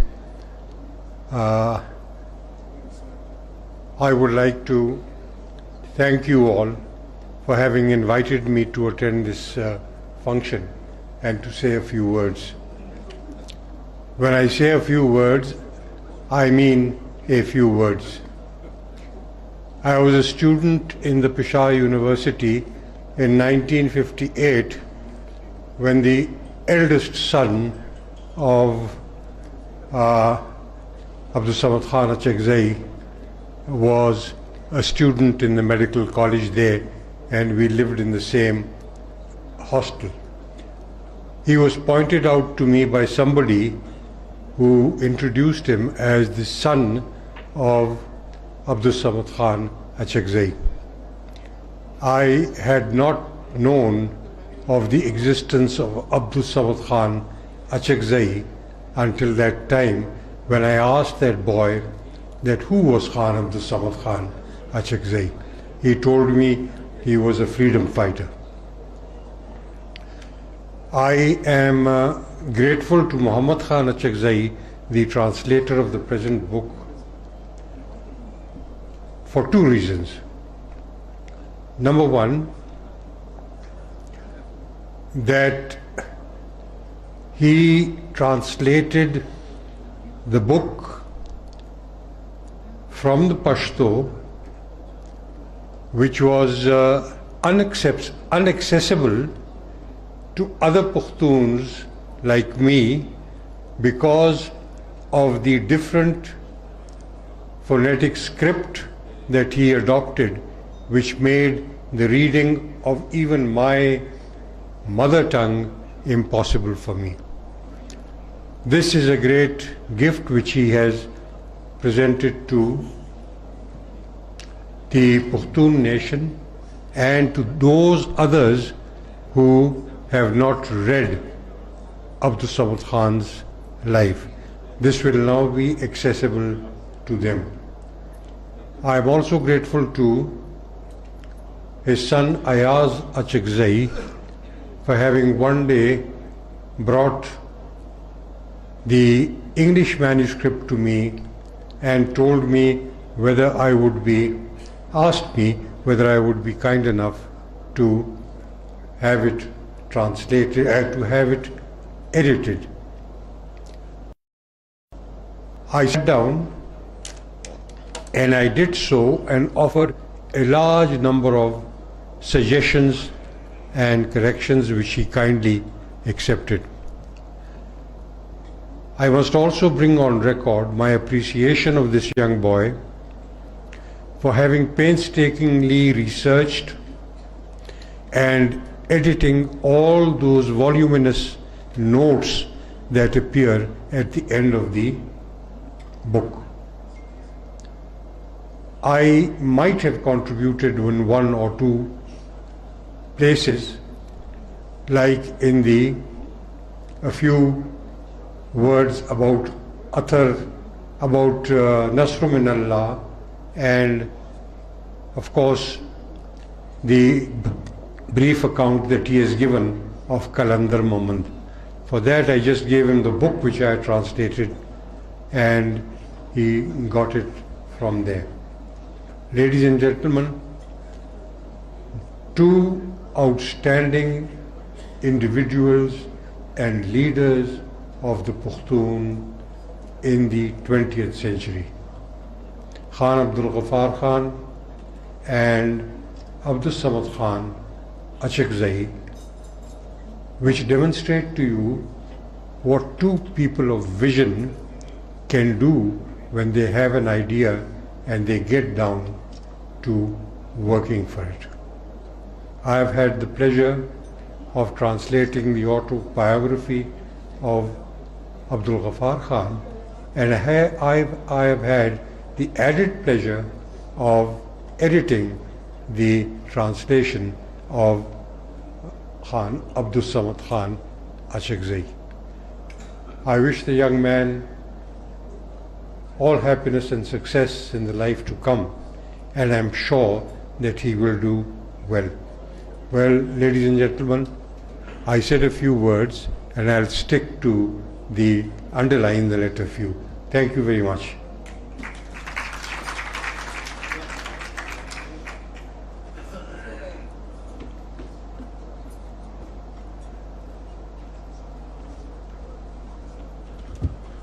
Sir, I thank you for your nice views, and since this book is now done, we either need to start to translate something else, because I really miss those cups of tea that I've had like at your home. So please think of a book that you would like to translate and we can start work on it forthwith. The next speaker is a veteran Pashtun politician who has had a bird's eye view of many, if not all, of the important events in contemporary Pashtun politics. His training is in English literature, and now he is the central leader of the newly formed National Democratic Movement. I would like to invite former Senator Farhat to please come to the stage.